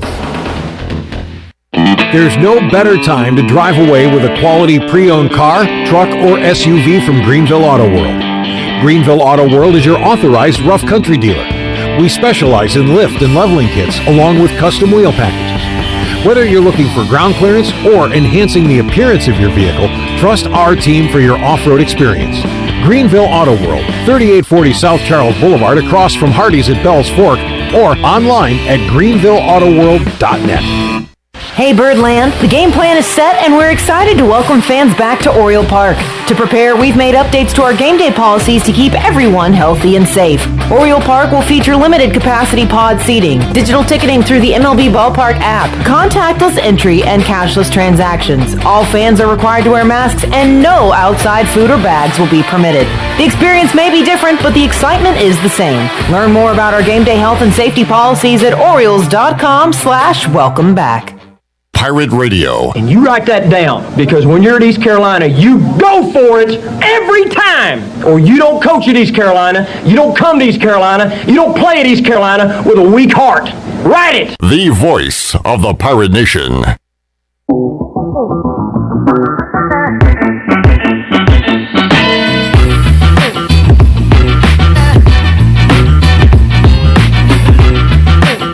You're listening to Hour 2 of Pirate Radio Live. This hour is brought to you by University PC Care, your local tech support experts for all your business needs. Let University PC Care take care of it so you can take care of business. Visit universitypccare.com to learn more today. Now, back to the show. Welcome back. Tommy's Express Car Wash. Come experience the difference at Tommy's, now open at the corner of Greenville Boulevard and Red Banks Road. Doesn't your car deserve it? Visit Tommy's Express Car Wash today. Now let's head back to PRL. Here's Clip Rock. All right, along with noted golf expert Stephen Igoe, who correctly pointed out that Louis Oosthuizen has won a Masters championship. Actually, that is not true. You were right, though. You said he's either won or came close to winning. He lost to Bubba Watson and finished second. Okay, there you go. Igoe's trivia night ended right when it started. Igoe always says that the competition's so tough out there, you can't get behind because it's tough to play catch up. And missing the first question last night, Igoe, pretty much sealed your fate. It was on this day in 1960-something, this golfer won the Masters and went on to win 5 more green jackets. And you go through your golf Rolodex in your brain, and you say, all right, it's one of 2 guys. I mean, we started with Jack Nicklaus. But you went with? And we went with Arnold Palmer. Wow. Why can't I say that name? Arnold Palmer. Okay. Jack Nicklaus, obviously the GOAT, so that's who we started with. And then Ronnie. Oh, you're going to throw Ronnie under the bus. I'll take the blame for another question later on, the Walser Camp Award, because he was all over that, and I was like, that's not a National Player of the Year award, and it ended up being that. But Ronnie was like, no, Jack Nicklaus, he didn't think he was that old. He thought he would have been later as far as winning his first. And so we ended up going with Arnold. We ended up going with Palmer. Arnold, jeez. That was terrible. Either way, we got it wrong. Chandler spent the entire 3rd round talking to Malcolm, so he was no help. That is true. They were in a deep bro conversation at AJ's last night. Chandler's cracking up right now. I go, look how the Mets won this game. They why can't I oh, here we go. So bases juiced. Here is the pitch. And it is a strike 3. Wait, it hit him. But he leaned into it. The pitch was a strike. And it hits the batter, Conforto, because he leans into it. And they call it a hit by pitch. And the Mets win. Wait. This is garbage. Yeah. The umpire legit is about to ring him up, and then he says, no, it hit his elbow. That is terrible. How do you... no. Something doesn't line up here. You can't ring a guy up and then say it hit his elbow. And again, like, it's a strike. But he clearly leaned into it, you know? Wow. This is going to be discussed quite a bit tonight. So when I was playing Little League Baseball, there was an umpire that would call the strike before the ball would even get across the plate. And there were several times that he would go to call a strike and somebody would get a base hit. It was struck, ding! Wow. Yeah. That's the most ridiculous thing I've ever heard. So, almost as ridiculous as this call. This is the worst. Like, the umpire is so emphatically, like, or he's trying to be emphatic and, like, pointing him to first base. I'm all for player safety, too. I go, but when you're up there wearing this giant Barry Bonds arm shield like Conforto is. Yeah, and you can't just swing your elbow over the heart of the plate. Basically hits the ball with his giant elbow protector. I mean, to win the game. I feel like that's going to be something that MLB comes out with a statement about. I mean, you can't. Is the AAC going to write a letter like they did to ECU after the Tulsa game? I mean, that's worse than the Tulsa game, in my opinion. No. The robbery. It's up there, though. In Tulsa, Oklahoma. All right, speaking of which, Igoe, any news and notes from the second practice for ECU since they returned from the COVID pause? Not a whole lot other than, just they moved back to pads today. Again, we only get to see 30 minutes of practice, and really it's like warm-ups and special teams. So you guys were kind of getting after Houston the other day. All right, so who wasn't there? Oh, we were missing a lot of players. Like who? Well, some players. So you got to look at it today, Steven. Like how many, first of all, like what % of the team do you think is practicing right now? I'd probably say 80, right, 85. So, I mean, still a good number. They're just several DBs short and some skill guys and rush guys. But, I mean, they got enough to practice and form two teams with. I mean, they're definitely hurting in the cornerback room right now. There's no question about that. So, I'm going to have to operate shorthanded through this week and then hopefully get some of those guys back next week. I think that's probably why they're not scrimmaging this week. They didn't want to just come back shorthanded, get back into pads, have one day of practice in pads, and then go straight into a scrimmage. Now you have Thursday, Sunday, and then hopefully next week, a couple more practices. They're actually going to 4 times next week, but 3 more practices before the scrimmage to really kind of hone in on things before the unofficial spring game, even though it's not really a spring game, on April 24th. So 2 Saturdays ago, Mike Houston, they had a very spirited practice, and Houston was asked about C.J. Johnson, and he said, well, I can't wait to finally get him out here. He's going to probably be practicing on Tuesday. That's when they went into their first pause. Yeah. So has C.J. had his first spring practice at ECU yet?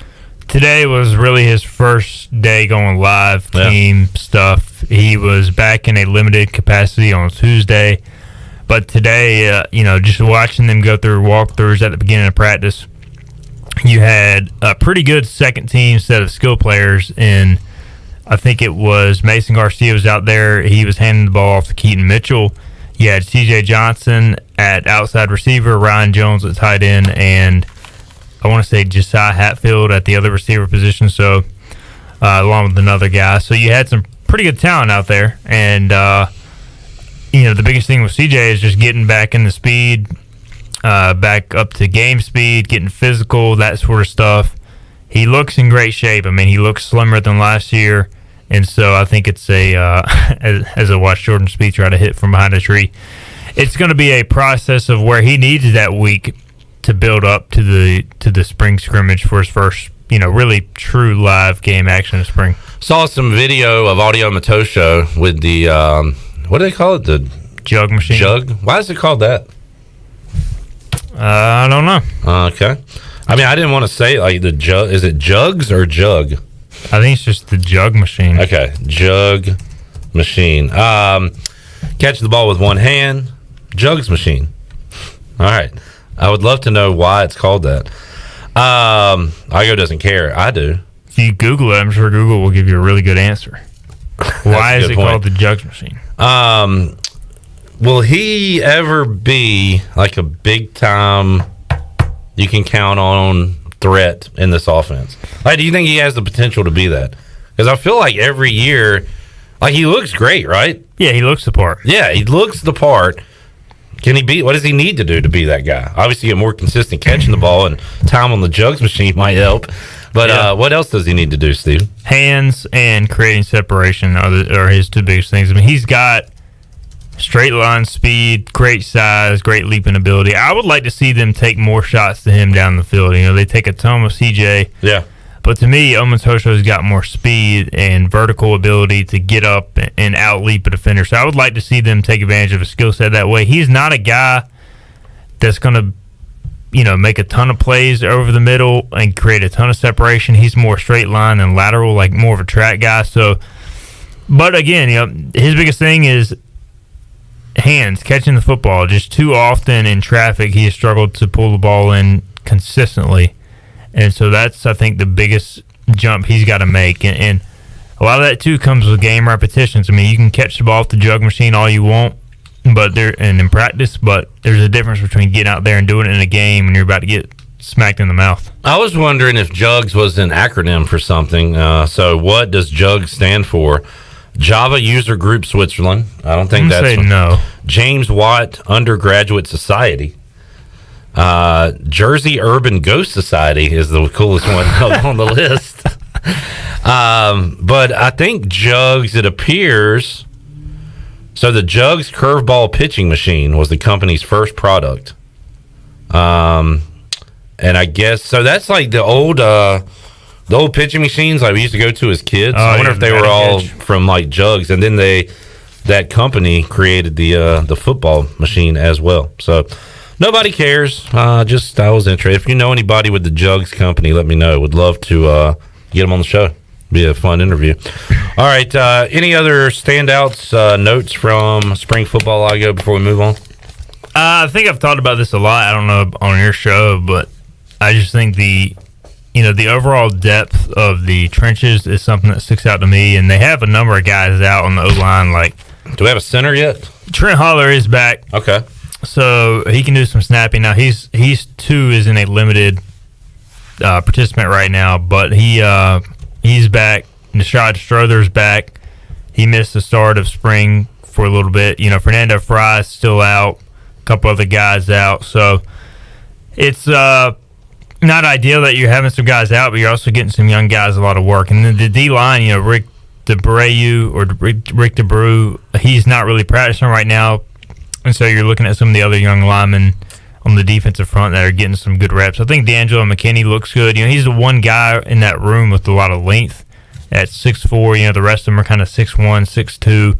Probably have a little bit more explosiveness to them. But I just think the numbers in the trenches really allows ECU to do some different things compared to maybe past springs. All right, Stephen Igoe, Hoist the Colors. For more football info, check out hoistthecolors.net. Jenny and intern Tully out there with the cameras today for Pirate Radio, so we'll have some pictures and video of what went down today. Did they allow some video today? Yeah. Okay, good. We'll have that for you on our social media sites on Pirate Radio. Let's take a timeout. We'll come back. We'll have one more segment to go, 10 minutes or so with Igoe. Talk some Pirate baseball and everything else going on in the world of sports. That and more on the way when we return after this.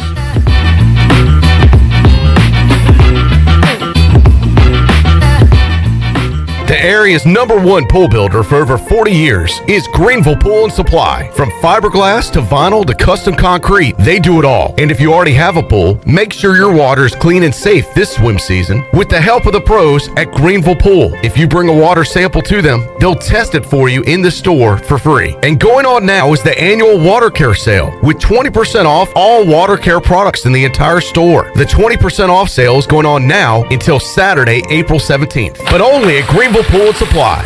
Here with Mike Mullis from Fixed NC. And Mike, you were telling me the other day, people ask you all the time, I didn't know you did that. What does that mean? You know, anything that involves property damage repair, call us first. If it's your crawl space, you've got interior humidity issues, a water loss, your ice maker line breaks, obviously fire and smoke, everybody knows we do those. But anything that involves interior or exterior property damage, we're your repair experts. Mike, how can everybody get in touch with you? 252-999-0001 or fixednc.com. In studio today with Dr. Shondell Jones from Kinetic Physical Therapy. Dr. Jones, you guys can help people with any aches or pains. Yep, we sure can. As it's getting warmer, we know more people are outside, wanting to be more active, and we know spring sports are in play as well. And so if you've got a knee or ankle injury, whether it's just a strain or a sprain, you know, we've got specialists there to treat the weekend warrior and the athlete. For more information, visit us online at kptonline.com or call us at 364-2806.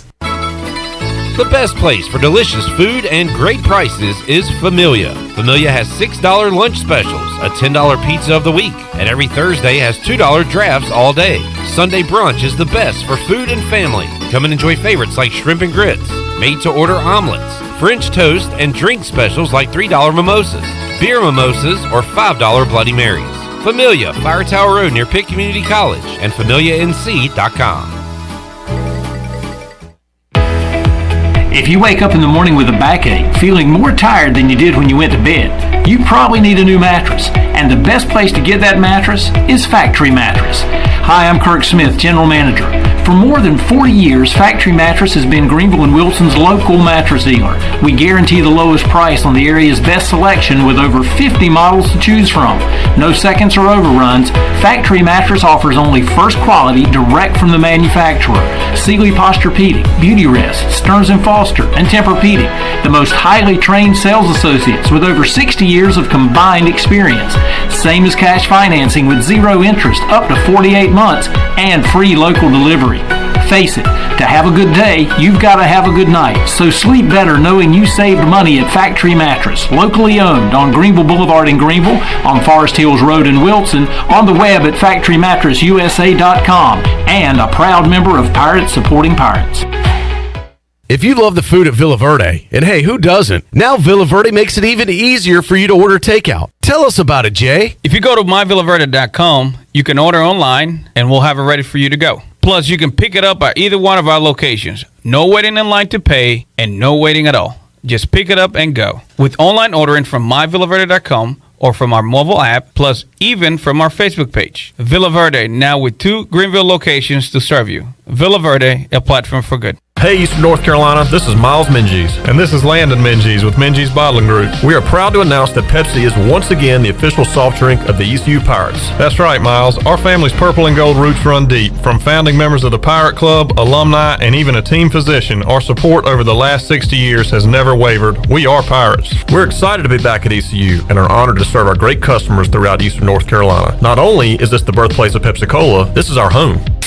Cheers, Pirate Nation. I like the sound of that. Support local, drink local, stay safe, and drink Pepsi. This is Coach Steve Shankweiler, offensive line coach for East Carolina University football. And you're listening to Pirate Radio, the voice of the Pirate Nation.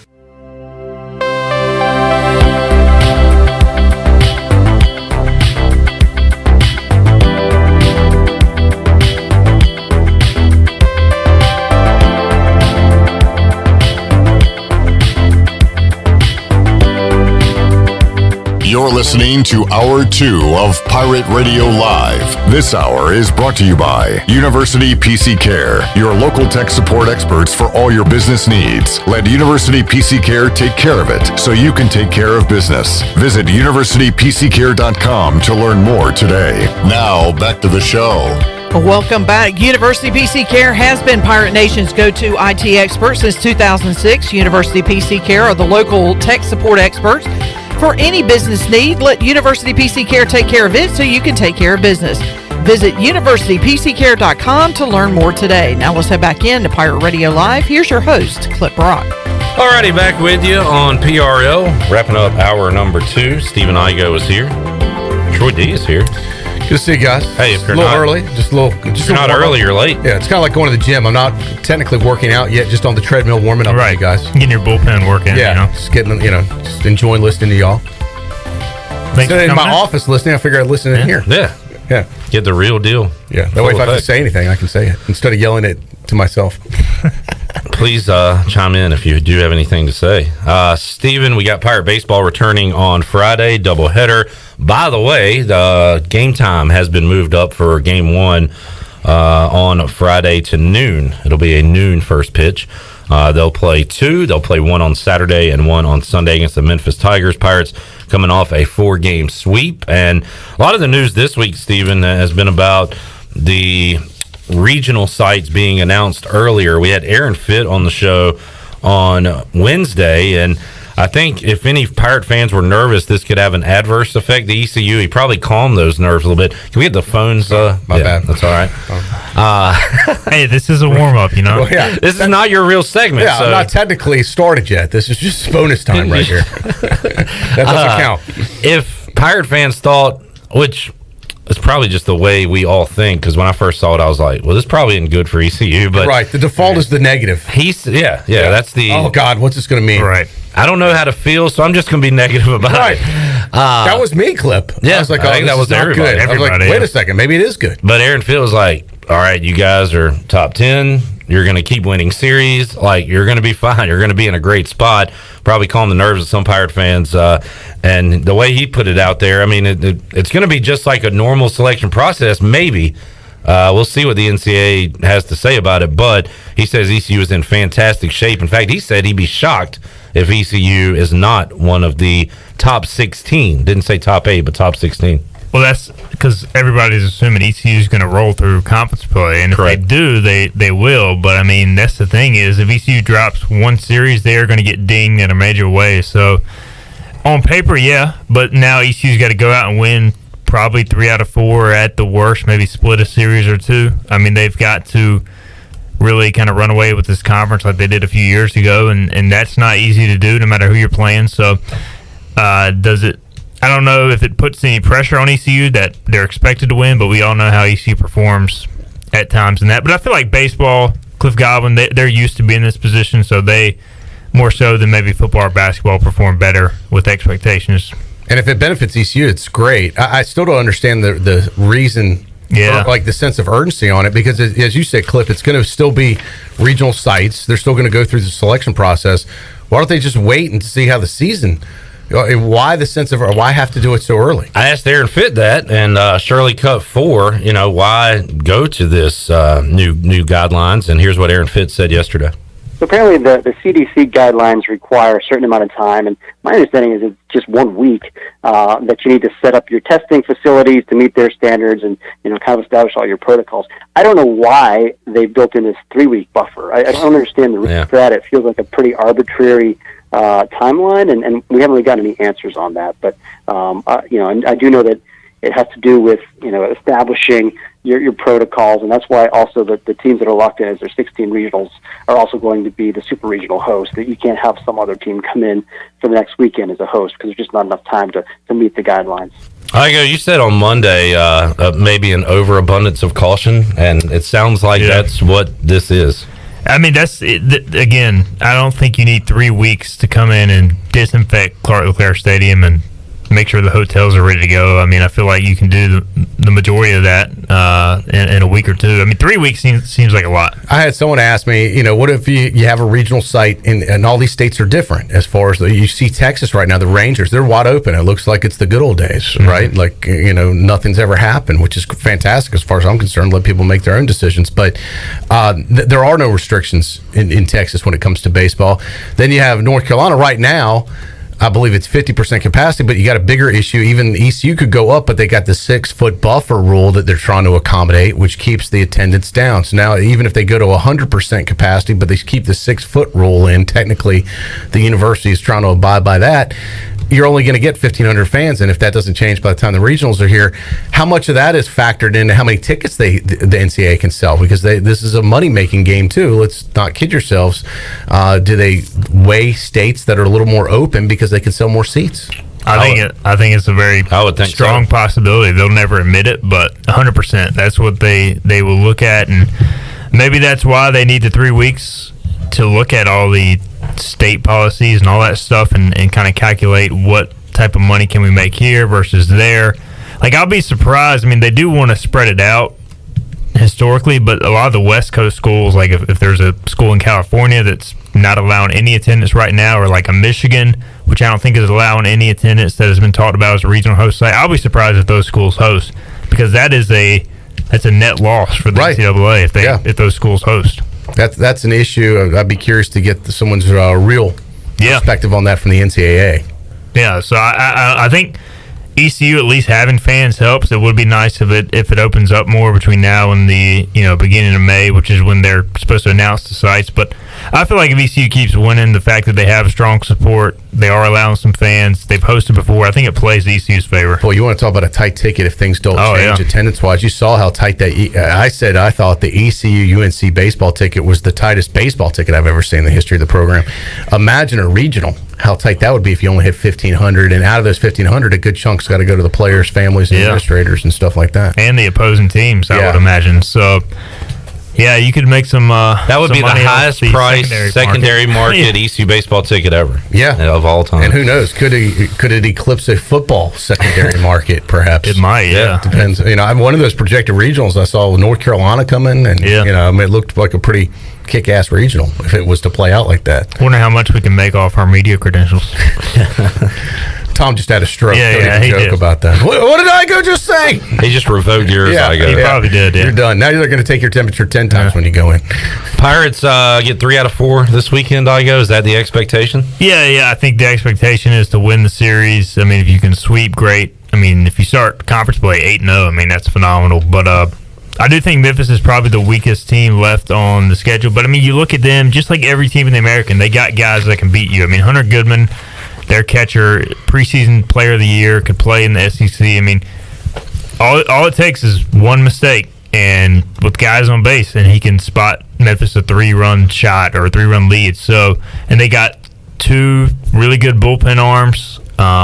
So, again, it's so tough to sweep, no matter how much better you are than another team, because everything kind of has to go right. If they play their best game one day and you're a little off, they can easily win. So, I think you hope to win the series. If you sweep, that's great, but hopefully they can get it off to a good start with Friday's doubleheader. Steven, thanks for hanging out with us. Everybody check out hoistthecolors.net, and Igoe, we will talk to you again next week on Pirate Radio Live. All right, guys, it was fun.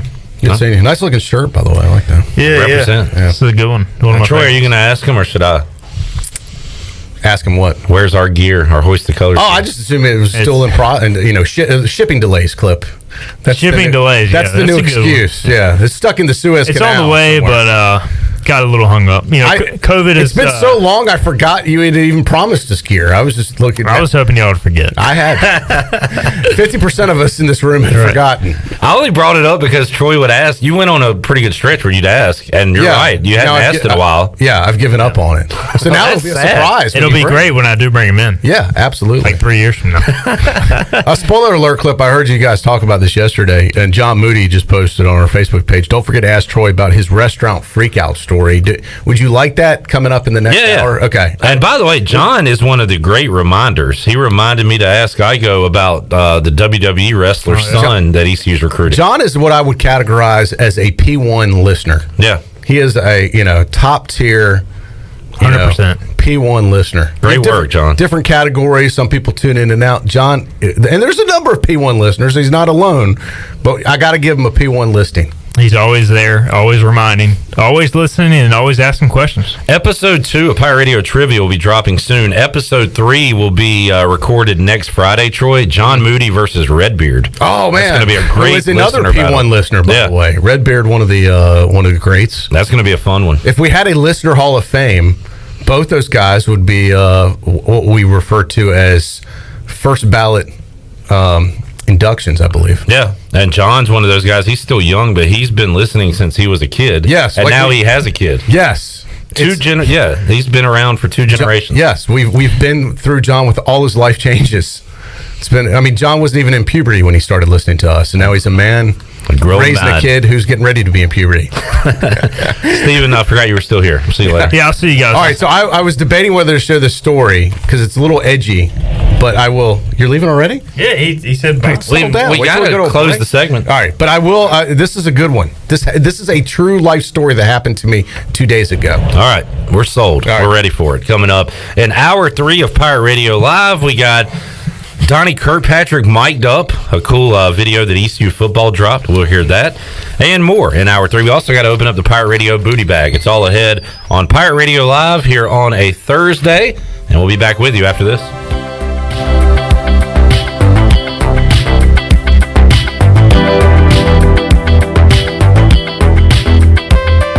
Pirate Radio Podcast. Former Pirate receiver Larry Shannon. We just had one goal in mind as we went to the Liberty Bowl in 1995, and that was the win. Coach Logan had this slogan of unfinished business, and that was kind of our motivation all year. And I just remember that game. Offensively, we didn't play very well. Obviously, Stanford had a good defense as well. And I remember our defense just carrying us and pulling us through and making the plays, to get that big victory for the program. Listen to every Pirate Radio podcast now by visiting our podcast channel and subscribing in Apple iTunes or SoundCloud. The Pirate Radio Podcast is powered by Whiteclaw Hard Seltzer, proudly distributed by Coastal Beverage.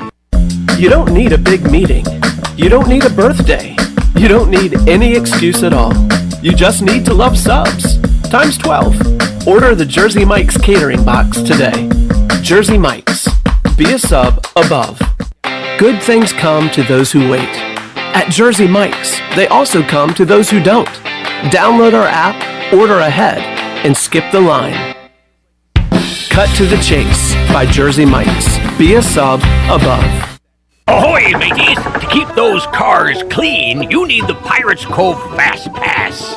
The new Pirates Cove Car Wash and Haviland Express Lube on Glen Burnie Road in New Bern is now open. Pirates Cove in New Bern is offering Fast Passes for $9.99 for new Fast Pass customers. You can visit us in Greenville on Fire Tower Road, Memorial Drive, and on East 10th Street. And have you heard? Pirates Cove on Fire Tower Road is now offering interior cleaning.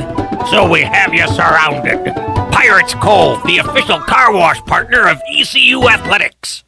With rates being historically low, now is the best time to buy or refinance your home. This is Talbot Green with Angel Oak Home Loans. Now is the time to take advantage of the opportunity to buy more home or refinance your current mortgage. The combination of our local team's experience and Angel Oak's wide offerings of products from standard conventional, government, and portfolio loans has something for most financial situations. For more information, call Talbot Green, Joanne Weir, or Wanda Hager at 751-2060. NMLS 1719250 and 685-842. Equal housing lender. Did you know time spent outdoors can help improve your children's health and bring balance to their life? The Outdoor Heritage Advisory Council invites you to join the Patch program. This program is for any child under the age of 16 and includes activities like fishing, hunting, and hiking. These are just one of the many ways you can earn the exclusive patches from the Outdoor Heritage Council. For more information on how to sign up and get your adventure started, visit outdoorheritage.nc.gov. Join the staff at CPW's in Greenville for a classic road trip down Highway 61 as they feature excerpts from their classic Blues Highway food and drink menu. Come celebrate Blues Brothers Night every Thursday with bar specials. Open for lunch with new lunch specials and everyday features including pizza, salad, and quesadillas. Also offering drop-off catering for work and school events. CPW's, Stanton Square across from the hospital in Greenville. Have you ever seen those exotic aquariums like the guys do in Las Vegas on television? You ever thought about having one of these aquariums in your business? It's more affordable than you think. This is Hal Pruitt with rentafishtank.com. We can make having an aquarium in your business turnkey with no work, cleaning, or hassles for you. Rentafishtank.com creates a relaxing atmosphere and keeps children occupied. Rentafishtank.com already services many dental, pediatric, and doctor offices, plus hospitals and senior living centers. Check us out at rentafishtank.com.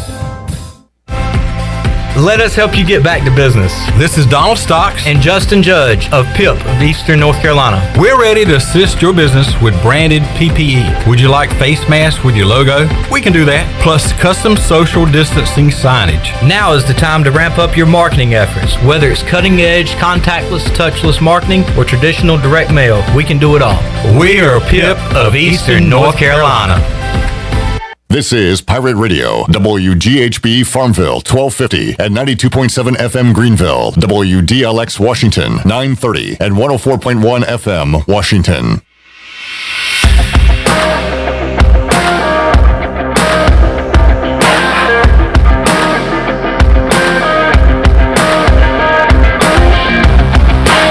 You're listening to Hour 3 of Pirate Radio Live. Now, back to the show. Welcome back. Brown & Wood is your home of the best selection of GMC, Cadillac, Buick, and Mazda in eastern North Carolina for over 83 years. Shop their entire inventory online at brownandwoodauto.com or visit them on Greenville Boulevard in Greenville. Now let's head back into Pirate Radio Live. Here's your host, Clip Brock. Alrighty, thank you, Shirley Rhodes, Chandler Honeycutt, along for the ride as well, and Troy D joining me in the Pirate Radio studios here for Hour 3 of Pirate Radio Live. ECU football practice back on the guys back on the practice field for spring football. Talked about that. ECU baseball and Pirate Hoops with Igoe as part of our Bud Light ECU report. Brought to you by Bud Light, who reminds Pirate fans to always stay in the game and drink responsibly. Bud Light, the official beer of the ECU Pirates, proudly distributed by Carolina Eagle Distributing since 1989. And Troy, we got some audio ECU football put out. Donnie Kirkpatrick mic'd up. We'll hear that later on this hour. We'll also open up the Pirate Radio booty bag. But yesterday on the show, Shirley Rhodes told me to remind you to tell a story when you're on the show on Thursday. I told Shirley I'd probably forget, so could she remind me again?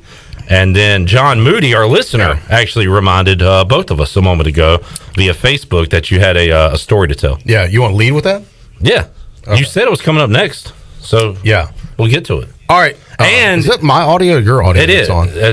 Well, it's not mine. It's not? Mine's off. Okay. Where was I here? Okay. I was hearing something.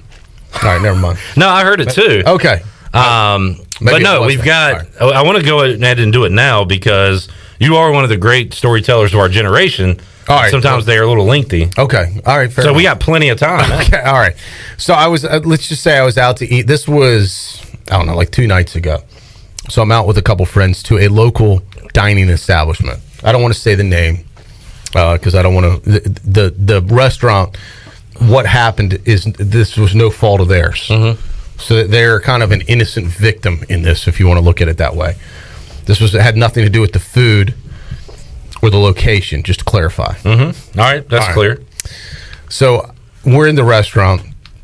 I decided, me, if you've eaten with me, I like to have clean hands before I eat, especially in this day and age of a COVID pandemic that's still out there. I don't want to take my chances. I want to have clean hands. I wanted to wash hands before a pandemic, Clip. Yeah. So I definitely wash my hands before I eat now. It's one of your best traits. Yeah. So I went to we sat down, we ordered, and then I was like, I'm going to go hit the restroom, wash up, make sure I have clean hands before I eat anything. Well, I walked in the restroom, and let me explain this a little bit for females that may not be familiar with a male restroom, because the setup is different. Sure. It's my understanding if you're a female, it's basically all stalls, assuming it's not just a one-seater, a room by itself. Yeah, one of the things you ladies miss out on is the glorious urinal. There's a urinal situation in most public male restrooms. Mm-hmm. So it's a, this was not a one-seater deal. This was where more than one person could be in the bathroom at a time. So the setup for this one, so you can visualize it, because this is actually important to the story. You open the door and you go in, and it's straight, everything's in front of you. You have the sink to the left, and then to the right of the sink is the urinal, and then to the right of the urinal is the stall. Okay, so it's all against the wall as you go in. Mm-hmm. You could basically see all three. They're right in your line of sight as you go in. If I painted the picture clear enough for you. I think so. Okay. Chandler, could you put the blueprint up on Facebook Live? So it's sink, urinal, stall. Boom, boom, boom. All right. So I walk in. I'm looking, and this isn't a place. I will say this restaurant I do not frequent that often, so I was not necessarily familiar with the layout of the bathroom. So I was kind of going. I don't want to say going in blind, but it was like some places you go a lot. You can close your eyes. You know exactly. Like I was at Parker's Barbecue today. Yeah. You could put a blindfold on me, and I could navigate the Parker's Barbecue restaurant. Okay? Yeah. Yeah. When O'Cool's was open, I could close my eyes, walk through the restaurant, go down that hall, right, go right in. I know exactly what I'm talking about. All right, so this one I wasn't familiar with, so I'm paying a little more attention when I go in. So I open the door, and I'm like, whoa, stunned. And sometimes you see things in life, Clip, you can't unsee. So whatever you saw, you're still seeing. I'm still a little shook by it. Okay. It's very, and it's possible I've only seen this once before in my lifetime. In a bathroom situation. Okay. And this has probably happened to other people, but I feel this is something that doesn't get discussed enough or quite often. So I walk into the bathroom. Before you say what it is, let's allow people to guess what they think. All right, what did I see that stunned me in the bathroom? In the men's bathroom. Yeah, at a restaurant, at a public bathroom at a restaurant. That like took my I almost like freaked. Like I was like, whoa. Okay, so everybody's got their guesses in. All right. Yeah, I was not expecting that. This is in the men's room. Steve Hill says a woman. Good guess. Good guess, Steve. Who I guess and Steve Hill putting himself as a P1 listener category, and I will go ahead and give that to Steve. Steve's definitely a P1. Steve is a P1 listener. Thank you, Steve. Good guess. That is a good guess. That is not it. That was not what I saw. Because that would be a little startling if you walk in a men's bathroom and see a woman. And have you ever walked into a women's bathroom by mistake? Yeah. I think that's happened to all of us. Yeah, but I don't think anybody was in there or anything. Right. It was just like, God, I'm in the wrong. Yeah, let me get out of here. Yeah, that wasn't one of these deals. All right, I'm going to go ahead and tell you. All right, so I walk in, and once again, everything's lined up in front of me. Sink, urinal, stall. We have another guess in real quick. All right, Redbeard says a number 2 in the urinal. Good guess. No, that would be stunning and shocking. That is not it. I was kind of thinking to Redbeard to go really down a dark place right there. Well, can I say what I was thinking? Just because the way you said it, you walk in, you're looking straight ahead, and you're startled immediately. I was kind of thinking like maybe a deuce on the floor. Oh gosh. Yeah. No. Okay. Nothing that bad. Oh, okay, good. Yeah, nothing that like disturbing. I said, I go negative immediately. Yeah, this does not have to do with feces. Oh, good. Yeah, okay. So we can clean it up. A feces-free story. Yes. This is any other late folks that want to jump in on a guess. Not a woman, not feces. Steve adding someone urinating in the sink. That was not it either. Troy was not downtown at 2 a.m. in this story. And I'm not going to say I've never seen that before. But this was not the case this time. Kenny Curling's getting a guess in. All right, what's Kenny say? A bare ass. A moon. All right. A full moon. Here's the situation. Uh-oh. I walk in, and the urinal is free. The sink is free. Oh. The stall is being occupied. The only reason I know the stall is occupied is because the door is wide open. And there is probably I would say, 50 to 60-year-old, maybe 50-year-old guy in front of the stall or in front of the toilet. His back was to me. And it was the first thing you see as you walk in the bathroom. And his pants and his underwear were at his ankles. And it was like a short shirt. So it was just an absolute full moon. So Kenny is correct. Kenny nailed it. Wow. I have not told Kenny. That was a great guess, Kenny. Full butt in my face when I walked in the men's room. And I was stunned. And I was like, whoa. Like, I wasn't expecting that. I'm like, if you just have to pee or urinate, who pulls their pants down to their ankles? Like, what a weird method. And I think I've been in a stadium one time, and you know how the urinals are lined up in the stadium? Oh, yeah. And I think I saw a guy with his pants at his ankles one time at a pro football. I'm like, what is this guy doing? Was that like a drunk situation, you think? Probably. I think he was just drunk and they dropped or whatever. Once you get beyond the age of 3 or 4, you don't have to pull your pants all the way down. You're a grown man. This is why they make zippers and the flaps and underwear and boxers and stuff. Like, what are you doing? Why? First of all, why are your pants at your ankles? And second of all, if they are, why don't you shut the door? You're the stall. You're not at the urinal. They have a door that you can lock.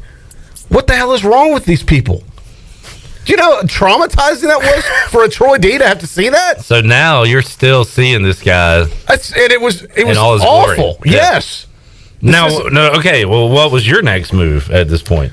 I went straight to the sink, washed my hands, and then he was starting to, I could hear gather himself and pull up his pants and tighten it. I could hear his belt buckle like rattling. And he was getting ready to leave as I was getting ready to exit, and I did not make eye contact with him. I just left immediately. So I do not know who this person. I did not want to know this person. Well, Troy, you don't know about this. I have an ass lineup we're going to do. to see if you I can. know you were getting ready to say I saw you at the restaurant washing your hands when I was in the bathroom. No. Okay, it was not Clip Rock. We're gonna do a lineup. No, actually, Steve asked a great question. Kenny nailed this. Was it Kenny? God, well, you know what? I cannot at this point. I could not confirm unless Kenny comes here and stands buck naked from behind, because it was a little too disturbing. That wow. If peeing with your pants at your ankles is cool, consider me Miles Davis. It's a reference to Billy Madison. Like this guy, either Troy is. I just thought that was the weirdest thing. He's a little off. He could be an exhibitionist and wanted to be seen, perhaps. It was just really disturbing to me. So or was hammered. I was just asking you guys, like, I don't know any, like, usually you don't ask, so what's your method when you're in the bathroom? But I just thought the fact to have your pants at your ankles just to urinate, if you're a guy, is a little aggressive. Unnecessary. I mean, if we're and then if you're doing that, please shut the door. Yeah, like have some respect. I don't want to see that. How do you go into a stall and forget to close the door in the first place? I don't think he forgot. I think he wanted to be seen. He was waiting for somebody to come in that door. Here's my ass. Take a gander. Yeah. Wow. Kenny said it was not him. All right, good. So we can confirm that. Just a good guess. Great guess, though, Kenny. Yeah. Yeah, on Friday's PRL, Kenny's ass, Steve Hill.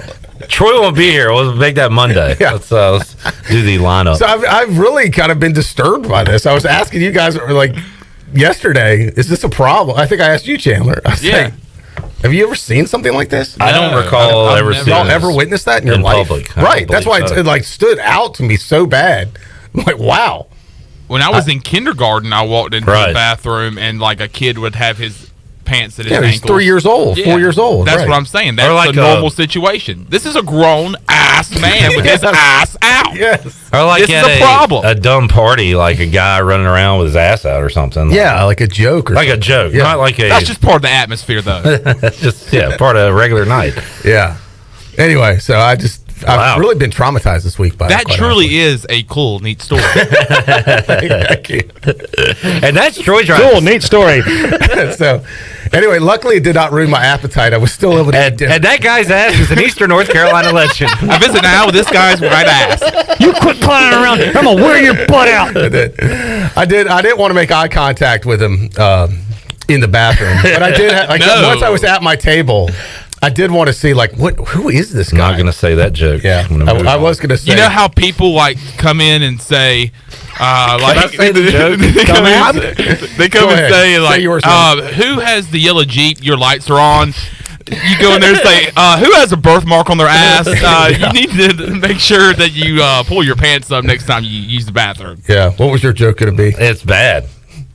I mean, it's not like get us in trouble. Oh, was it involve someone named Get the Henry? rim shot ready. No. You didn't want to make brown eye contact. It's two little butt cheeks. It was bad. It was, we shouldn't have. Thought you were going to say, Henry, pull your pants up. I don't. It's two little butt cheeks. That's what it was. They weren't little. That was the problem. They were disgustingly big. It was a capital W, Shirley, not a lowercase W. Dumbass. I mean, it was really disgusting, to be honest. It was. Wow. Like, I was not expecting it. It was right where I walked in. It was the first thing I was looking at because it was the way you go into the bathroom. You couldn't help it.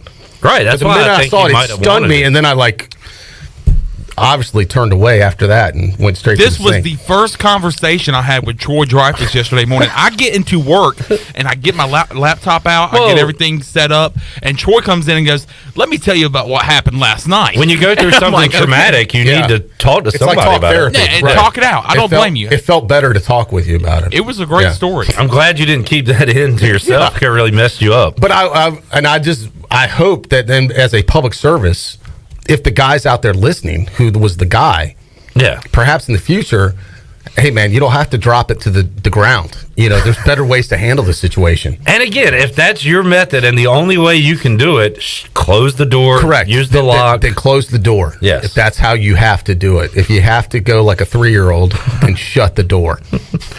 All right. I feel like we've done some good out of this. A little bit of public service. Did it ruin your meal? Were you able to? No, I was able to eat, and they did after a while. I was so hungry it did not bother me.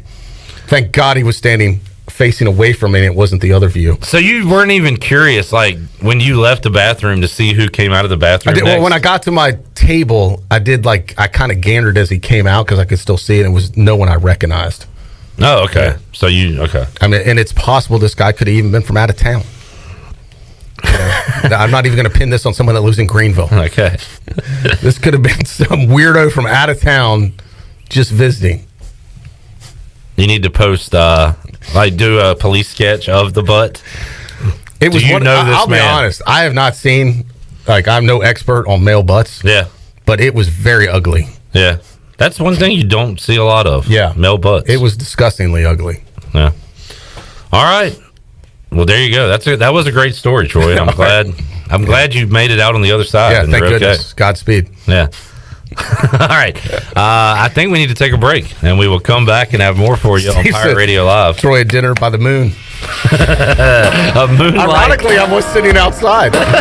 Troy will not go back out to eat for at least 2 months. Yeah. No, what I'm not going to do is wash my hands before I eat. I'm going to bring hand sanitizer with me. Bryce and Tyler are going to be like, Dad, can we please go to Tiebreakers tonight? And you're in your room with the door shut. It was not Tiebreakers, by the way. It was not Tiebreakers. No. I know, but just like that goes sink, urinal stall. I know my bathroom. It does. Very good. Yes. That could be trivia. Bathroom layout. In the bathroom. All right, here's one for you. All right. Stall, sink, urinal. Wait, where's the sink? You come in first, stall, then a sink, then a urinal. Chico's? Bam! Boom! Wow! I haven't been there in a while. Nice going. Back bathroom, by the way. That's the back bathroom. Great They job. do have a front one, but it's a one-seater, so that'd be too easy. Nicely done, Chandler. That was impressive. Wow. We finally found the her first skill. try.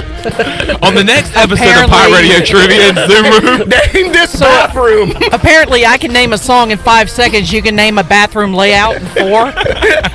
I can name that layout in 2 urinals. Fantastic. That was strong right there. All right. Let's ECU Pirate Nation says this is some amazing radio content. Hey, you're not going to get bathroom trivia anywhere else but here. This is true. And this is organic. This just happened. This is how great radio happens like this. We've moved beyond bathroom humor to bathroom trivia. We could have met for 5 hours a day trying to come up with a show like trivia. We would never come better at trivia than bathroom trivia that we just came up with. Reality is the best reality show. Let's take a time out. Come back, have more for you after this.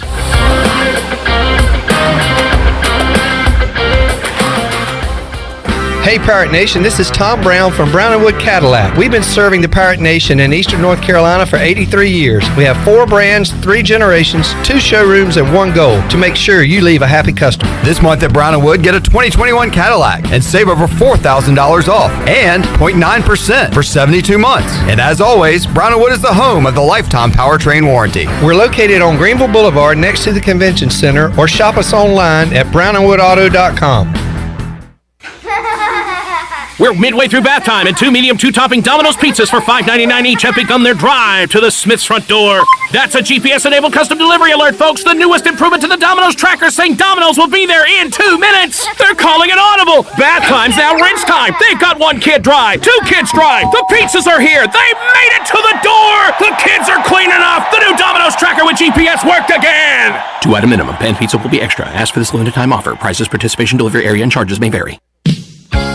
Farmville Flower Basket and Gifts is your hometown shop for gifts and fresh flowers. You can find unique items like Brewmate and apparel by Southern Couture, Simply Southern, and Bella Cotton. The Farmville Flower Basket also has items coming in daily for the spring and summer. Whether it's a gift or a flower arrangement for that special someone, you can find it at Farmville Flower Basket and Gifts. Give them a call today at 753-4217 or stop by their shop on Main Street in Farmville.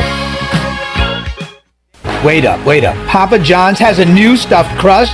Oh, we did it. All our tweets, DMs, and carrier pigeons worked. This ain't just stuffed crust. This is Papa John's crust. Stuffed. Hey, Pirate fans, order the new Epic Stuffed Crust One-Topping Pizza for only $12. The new Epic Stuffed Crust Pizza is the MVP move for game day or any day. Place your order online at papajohns.com and sign up for Papa Rewards. Papa John's, the official pizza of the ECU Pirates.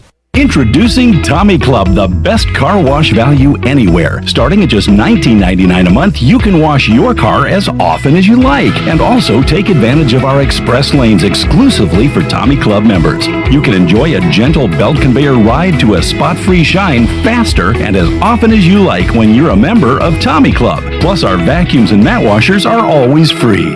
We're Tommy's Express. Tommy's Express Wash, now open on the corner of Greenville Boulevard and Red Banks Road in Greenville. With rates being historically low, now is the best time to buy or refinance your home. This is Talbot Green with Angel Oak Home Loans. Now is the time to take advantage of the opportunity to buy more home or refinance your current mortgage. The combination of our local team's experience and Angel Oak's wide offerings of products from standard conventional, government, and portfolio loans has something for most financial situations. For more information, call Talbot Green, Joanne Weir, or Wanda Hager at 751-2060. NMLS 1719250 and 685-842. Equal housing lender. Whiteclaw Hard Seltzer. A wave of refreshment. Crafted using our unique brew pure process. Made pure. Nothing tastes like Whiteclaw Hard Seltzer. White Claw Hard Seltzer, available in 5 fruit flavors, 2 grams of carbs, gluten-free, and 100 calories. Find it at whiteclaw.com. White Claw Hard Seltzer, nothing tastes quite like it. Proudly distributed by Coastal Beverage. Please drink responsibly. Hey Birdland, as we welcome fans back to Oriole Park this season, we've set up some game day health and safety policies to keep everyone safe. At Oriole Park, this includes limited capacity pod seating, cashless transactions, mask mandates, and other policies. Get game day ready by purchasing tickets online for easy and contactless entry into the ballpark. Your energy fuels Birdland, and we're excited to welcome you back. View our complete list of game day health and safety protocols at Orioles.com/welcome back. This is Coach Donnie Kirkpatrick, offense coordinator for football, and you're listening to Pirate Radio, the voice of the Pirate Nation.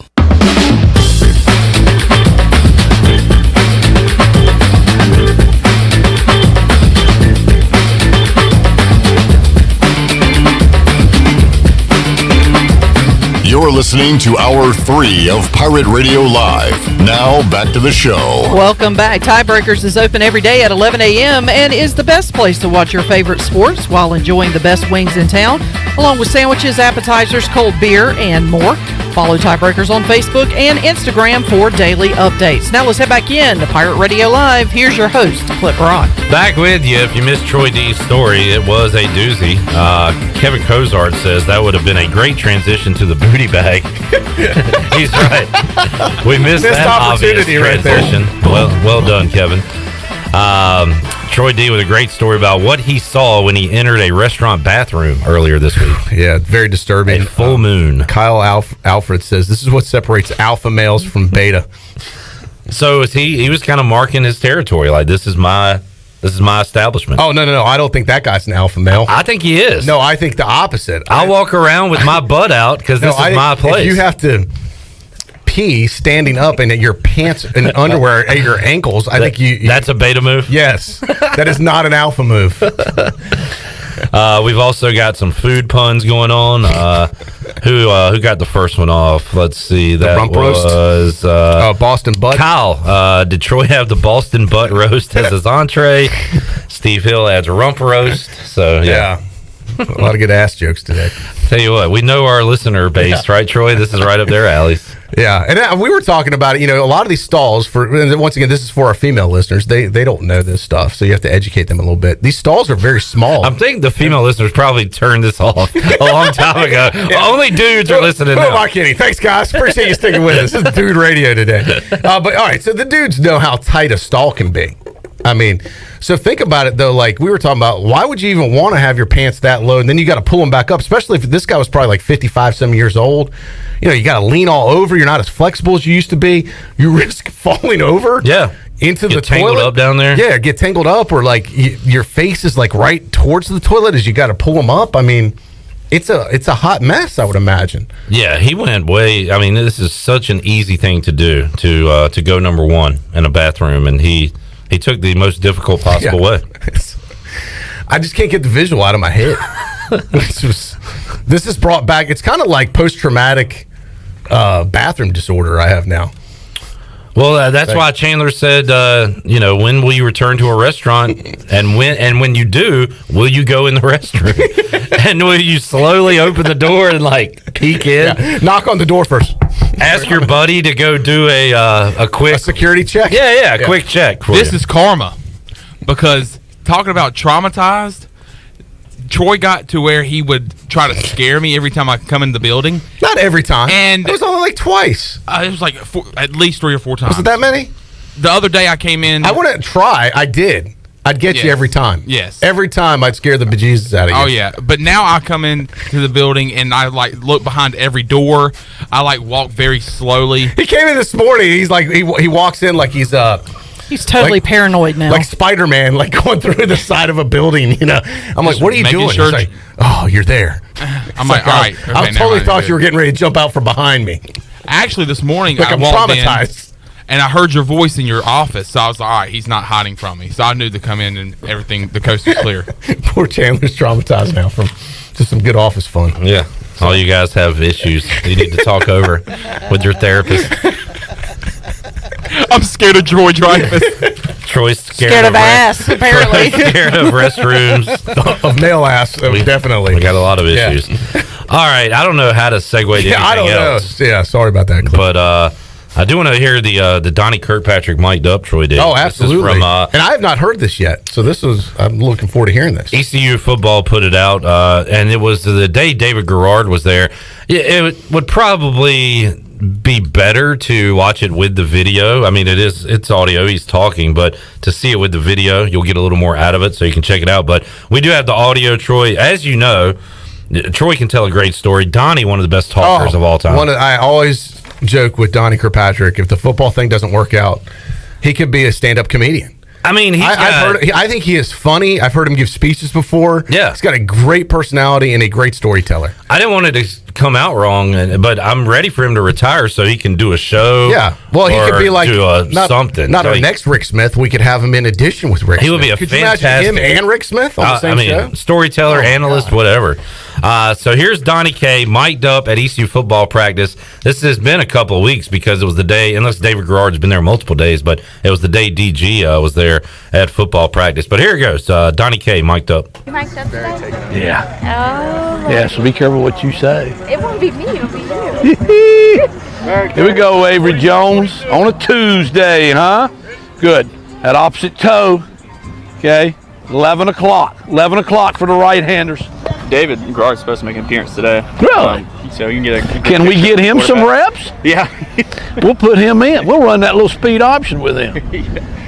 See if they can tackle his big butt. That's a good ball. That's a good ball right there. That should be complete every time.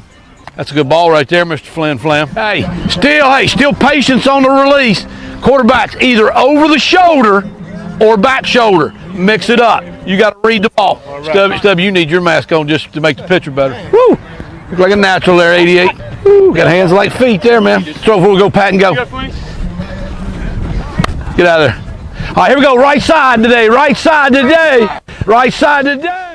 Donnie K with some great one-liners. I like that. He's got hands like feet. Was it David Garrard that you saw in the bathroom? Yeah. There's been a lot of butt references. Troy, I on the show apologize. today. I forgot he says big butt. I didn't mean to take you back to that place. Can't get away from it today. Yeah. You know that they had so much better stuff that they could have put out. There's no question. But that's funny. You don't want your receivers with hands like feet. Got hands like feet. That is hilarious.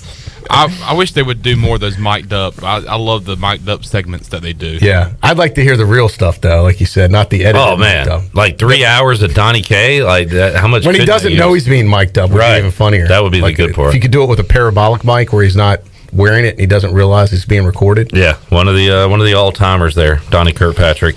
And Troy, great to see the Pirates back on the practice field. We'll have some pictures and video of what went down today coming up later on our social media sites. Yeah, I think it's important to remind folks that there's still a spring game. They're just not going to have fans attend. I think, when the announcement came out really from ECU, that, spring game, no spring game cancels.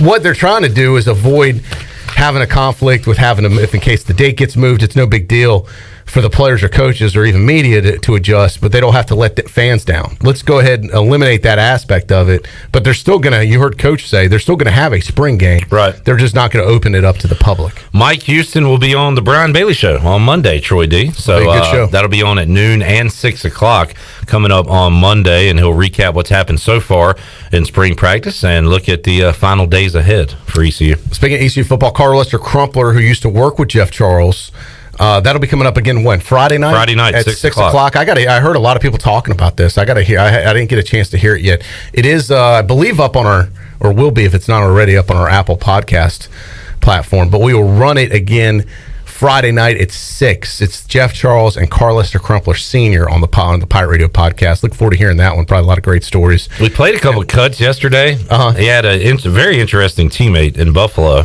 And his running back room, O.J. Simpson. Yeah. And also talked about Bears great, Troy D. He got a recruiting letter from Gale Sayers to try to recruit him to Kansas. Wow. And also got one from Roman Gabriel to try to get him to NC State. So kind of tells you the kind of high school football player he was. And luckily for ECU, got a legendary in high school back in the day. Great athlete. Still a great athlete. Still looks in great shape when I see him. No doubt. And speaking of football, if you're listening to our live edition, we've got D.H. Conley football tonight, a rare Thursday night football game for the Vikings. They have played every night of the week but Wednesday. And this has been a crazy, disjointed season, I know, for them. I know they're glad they were able to at least play. Yeah. But, man, what a challenge for Coach Nate Connor and the guys to adjust to all this stuff. And they've had a good season, but I asked Nate yesterday on the show, do you feel like it's an accomplishment just to get to the finish line? And he said absolutely. Yeah, I would agree. And think about it, Troy. We didn't know how all this was going to go, where it goes basketball, football, and now baseball starting next week, practice, like all overlapping. Yeah. And other sports, softball too. So far, it has gone off about as good as you could expect. I agree. It could have been a lot worse. It could be a much bigger mess, but it seems they've managed it pretty well. I know they'll be glad to be back in the fall. Definitely. In fact, Nate said for the younger guys, this is like their spring football. It is. And I hate it for the seniors, but something's better than nothing. But this really is disjoint. I think it gets lost in the shuffle. Definitely. In the spring right now. I think high school football is in the fall, a Friday night deal, and it's hard to keep track of. J.H. Rose having one of their best seasons since the early 2000s when they used to win championships. Yeah. And you're right, it's getting lost in the shuffle for things going on. All right, Troy, Redbeard says he hopes the booty bag doesn't trigger you, but we got to play it. Let's open up the booty bag. Anything for our P1 listeners. Booty, booty, booty, booty, booty everywhere. Booty, booty, everywhere. booty, booty, booty everywhere. It is everywhere. Booty, booty, booty, booty right in front of me. Booty, booty, booty in the men's room. Oh, dear. All right, Shirley. I just saw it again. It's disturbing. It just pops up when you least expect it. Shirley, what are we giving away today? We're giving away a trip to the bathroom. No, I'm just kidding. Free lunch at CPW's. A master lock for you to put on the bathroom door when you go in. All right, CPW's. How's their restaurant? That was going to be the one I was going to throw out next. I was going to say from left to right, because I think this time you got to explain it. Stall,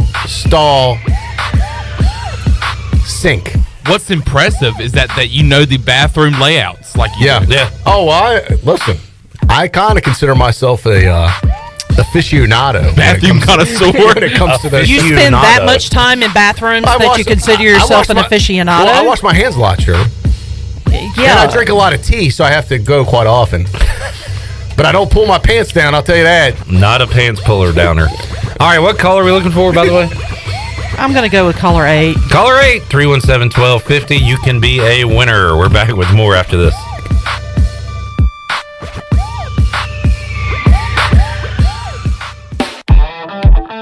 Hey Pirate fans, it's time to get that yard done right with the new John Deere mower from Quality Equipment. Our premium lawn care lineup is what every homeowner needs this spring. A John Deere will change the way you mow with easy-to-use attachments, effortless steering, and intuitive controls. Right now, save up to $700 on X300, X500, and X700 series mowers. Learn more at QualityEquip.com and get quality done right. Offer ends 10/29/21. Some restrictions apply. See dealer for details.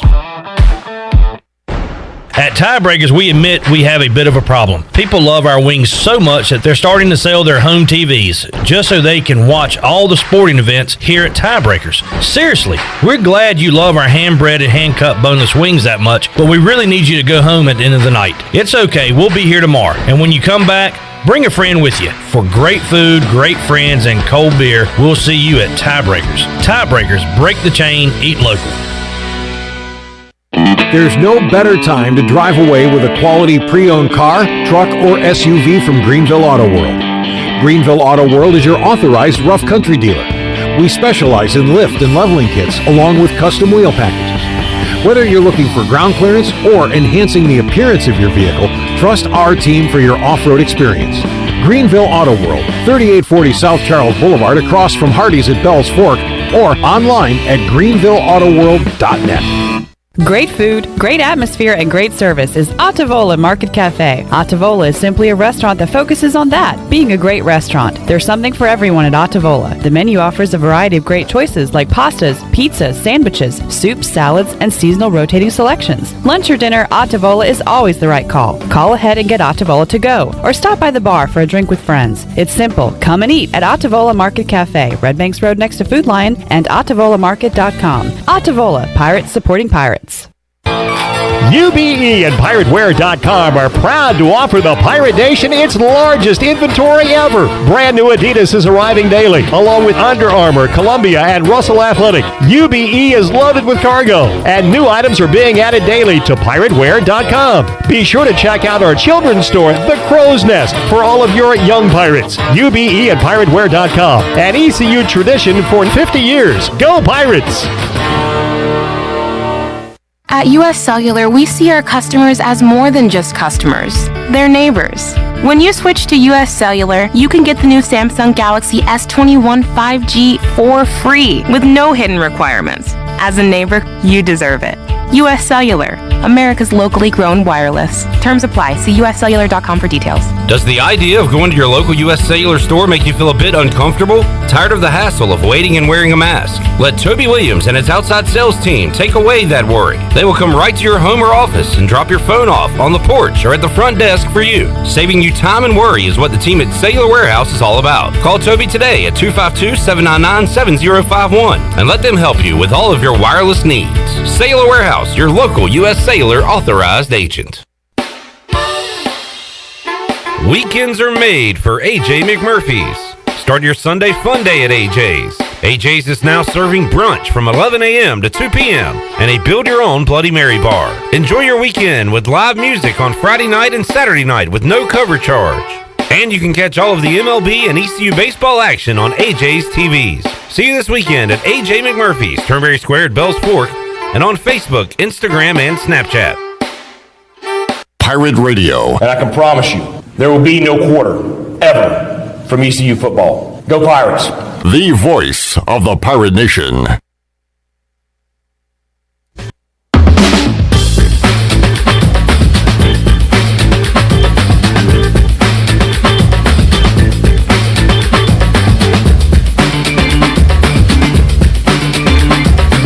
You're listening to Hour 3 of Pirate Radio Live. Now, back to the show. Welcome back. ENS Hemp Company is the premier CBD store in the area. ENS Hemp has helped hundreds of people with joint pain, anxiety, insomnia, and more. ENS only sells the safest, purest, and most beneficial hemp products on the market. Visit them today on Fire Tower Road near Sam Jones Barbecue or online at eshempcompany.com. And congratulations to Ray Odom of Winterville. Picked up lunch for free lunch at CPW's. CPW's is back open every day for lunch. Their classic menu is back with your favorites like tortellini CPW's, Cajun chicken and pasta, classic lasagna, the garbage pizza, the stromboli, the calzone, Atlantic salmon, Cajun fried shrimp wrap, and more. Start every meal off with your favorite beverage and CPW's fresh baked bread and garlic butter. CPW's in the Stanton Square Shopping Center next to the hospital. You can follow them on Facebook for daily updates. Now let's head back into Pirate Radio Live. Here's your host, Clip Brown. All right, I got the last time I went, which was not that long ago, I got the study of pasta. Oh, that's good. Lily and I. You must have been hungry. I was. Yeah, and Lily had the Alfredo, and there's like 5 different things. Damn, you're making me hungry. Yeah. I don't know what I'm doing for dinner tonight. So I mean, that's a family meal right there. It was good stuff. And they still bring out the bread ahead of time? Bread, well, we got it to go. Oh, okay. So I got bread to go, salad, the whole 9, baby. It was good. Did you have any leftovers? Well, I think Lily did have some for lunch the next day. Okay. So we ate that night and then had more for the next day. Great pasta over at CPW. Oh, it's awesome. All right, Troy, we've gone the whole show basically talking about your story. Do you want? And we got we do 15 minutes left. We have Pirate Radio royalty in the next room. He's a first timer in the. If we had a Pirate Radio Hall of Fame, he'd be a first ballot inductee. Definitely. Wes Hines. Wes, come in the studio here real quick. He's on deck waiting for DH Conley football.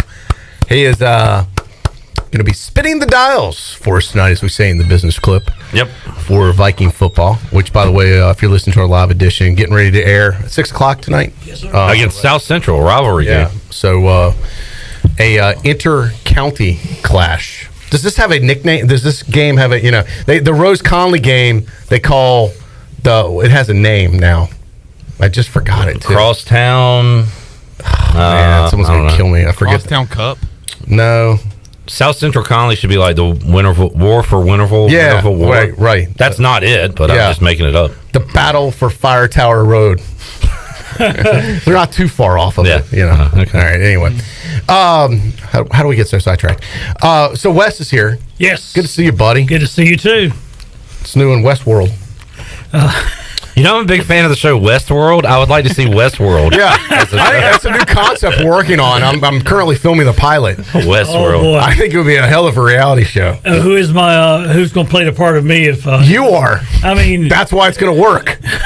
There's Matthew no one playing the McConaughey. part. You are yourself. Well, I mean, I know you're talking about reality, but I was thinking more on the lines of a movie or something. Who would play my part if it was a movie? Oh, if we had to play a movie, who would play Wes Hines? I'm trying to.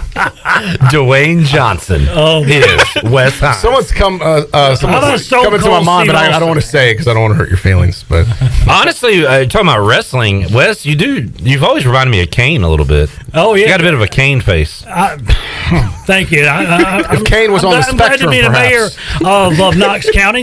Yeah, that's right. He's a mayor now. Yeah. So, yeah. By the way, I was flipping around last night. And I was on TNT and the AEW wrestling. Dynamite, yep. Which Mike Tyson came. First of all, they have like every wrestler I still know. Like I haven't watched wrestling in a long time, but all these guys, Jericho, yeah, is there. They have all the best guys. And then they did a deal with Mike Tyson.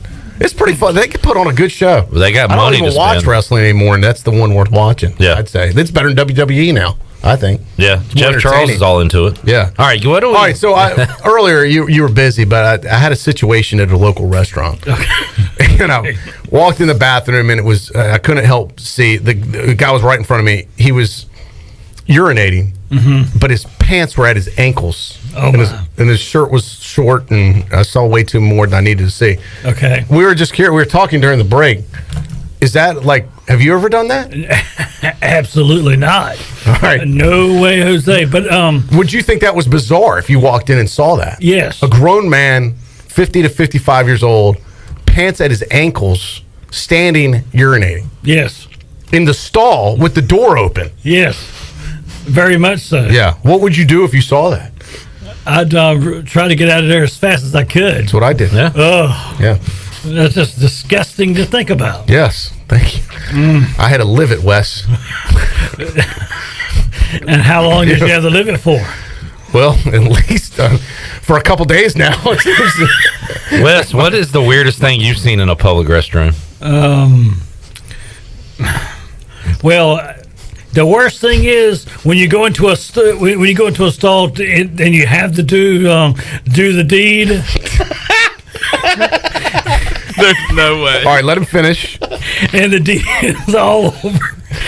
Deed's already been done. It's all over the seat. And how does that happen?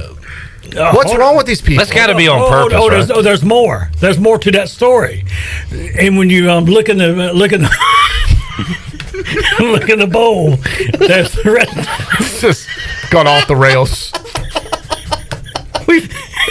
I knew this was a mistake bringing him in. Well, I own it. This is my fault. I made the invite. I asked the question. Yeah, that's what I was going to say. You asked the question. Yeah, this is not on US.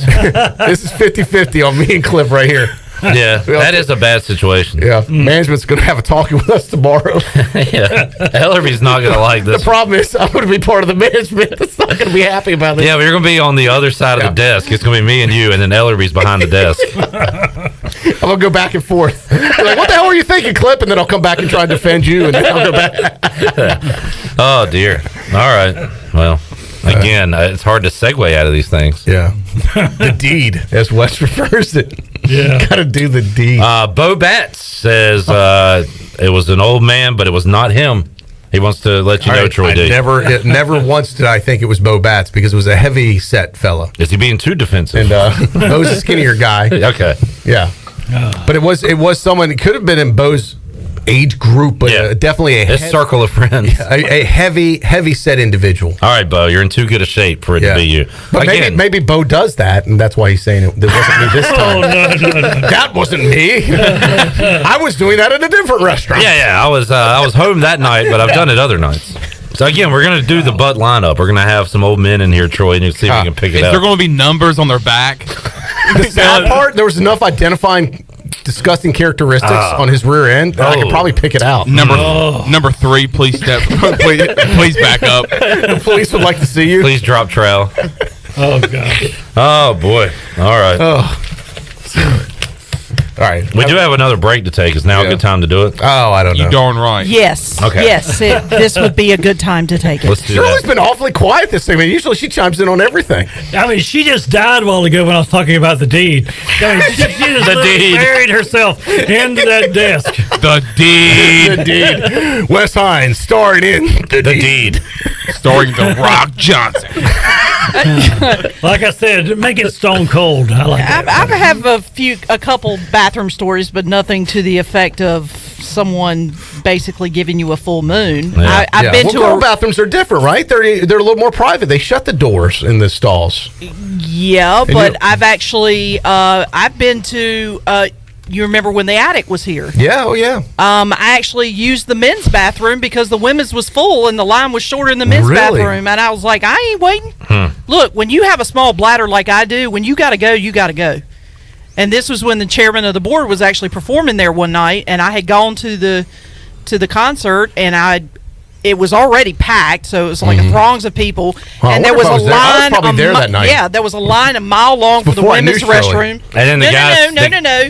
You did know me. It was at a previous place of employment. Oh, okay. Did I see you there that night? Yeah, because you were the one that gave me the tickets. Oh, wow. Okay, cool. Jeez. Shirley was using the bathroom. The guy said, "Hurry up," and she said, "Give me just a little more time." Give me just a little more time. That's a good one right there. Well done. But yeah, I did get a couple of funny looks. I'm like, dude, if you got to go, you got to go. There was a stall. There was a door. I used it.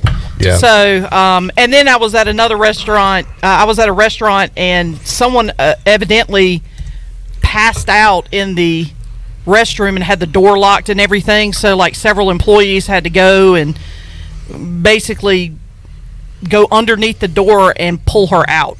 All right, here's a name your bathroom. This is old school for the 90s East Carolina alums. If you went to school in the 90s. This is not downtown be Greenville. Trough, commode. Not even urinal. Trough. Name that toilet. Elbow. Yes, nailed it. Elbow. Well done. Yep. I was going to say that's got to be the only other place, because the only other place I ever went downtown back in those days was Sharky's. The trough has got to be the most disgusting bathroom concept I've ever come across. Like where you're shoulder to shoulder with guys in a trough. I remember there's no separation. Now, back in college, maybe I didn't think about it as much. Now, as a grown adult, I'd be like, that is disgusting. Yeah, I remember the first Redskins game I went to, and that was my first experience with a trough, where just dudes lined up, and I was like, I don't know about this. Yeah, I was a kid. I was like, yeah, I'm a real man now, just peeing with the boys, lined up. What's up, guys? And looking back on it, it's like, wow, we're animals. Yes. We're savages. Yeah. You got to at least have some type of that little, separate, like, even if it's the 6-inch, plexi board or whatever between the urinal nowadays, All right, want to be shoulder to shoulder with somebody. Let's get a break in, Shirley, because we got to wrap up a couple minutes early. Come on, this is fun. Well, we can talk about it off the air. We can continue this conversation. All right, let's take a time out. Come back. Have more for you on Pirate Radio Live after this. The area's #1 pool builder for over 40 years is Greenville Pool and Supply. From fiberglass to vinyl to custom concrete, they do it all. And if you already have a pool, make sure your water is clean and safe this swim season with the help of the pros at Greenville Pool. If you bring a water sample to them, they'll test it for you in the store for free. And going on now is the annual water care sale with 20% off all water care products in the entire store. The 20% off sale is going on now until Saturday, April 17th, but only at Greenville Pool and Supply. You've worked hard to start your business and are working even harder to make it successful. That's when it's most important to have a community bank and a local banker in your corner. This is Eric Clark from Select Bank and Trust. Our team of local bankers care about you, our customer, and the communities in which we all live and serve together. As the business and economic conditions of 2020 threw you many curveballs, our team at Select Bank and Trust remains steadfast in being responsive to your ever-changing needs. In 2021, choose Select Bank and Trust. Bank local, bank select, member FDIC.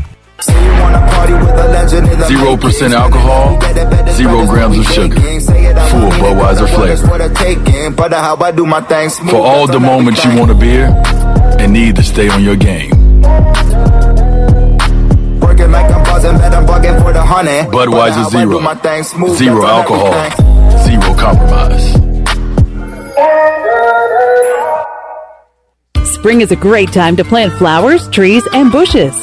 When planning your landscape, please keep in mind that you should never plant anything within 3 feet of a gas, electric, or water meter. The same thing applies if you have an electric transformer in your yard, except keep plants 8 feet clear of the front in case crews need access during a storm or an outage. Always remember to call 811 at least 3 business days before you dig to avoid underground lines.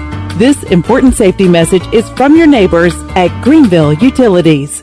E&S Hemp Company in Winterville is your premier CBD store. At E&S Hemp Company, they have helped hundreds of people just like you get relief from joint pain, anxiety, insomnia, and more by providing you the highest quality of CBD products available. E&S Hemp Company has a great selection of only the safest, purest, and most beneficial hemp-infused products available from honey, tea, coffee, candles, and more. E&S Hemp Company, Fire Tower Road in Winterville, and online at eshempcompany.com. Your future is yours to create, and with the leadership development of Army ROTC, you're capable of taking command of it. Even in the midst of a pandemic, enrolling in Army ROTC prepares you to thrive as a full-time college student. Our specialized elective courses will equip you with the skills necessary to succeed in life, all while earning money for education. A strong future takes a strong force. Find out how to lead at goarmy.com/ECU. To learn more, contact Dale Anderson at 252-622-5346 or Anderson DAL at ecu.edu. For years, Callie Ann Phelps has been singing about Phelps Chevrolet. Phelps Chevrolet is the one for you. Low prices, service too. See the big dealer right away. Carolina's finest, Phelps Chevrolet. And you'll agree with what Skylar Phelps has to say. Nobody beats Phelps Chevrolet's prices.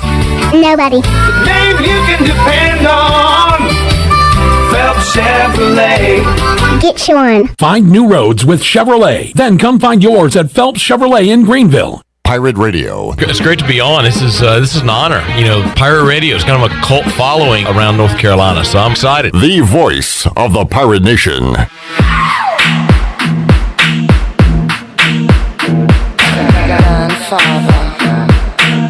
You're listening to Hour 3 of Pirate Radio Live. Now, back to the show. All right, fun show today.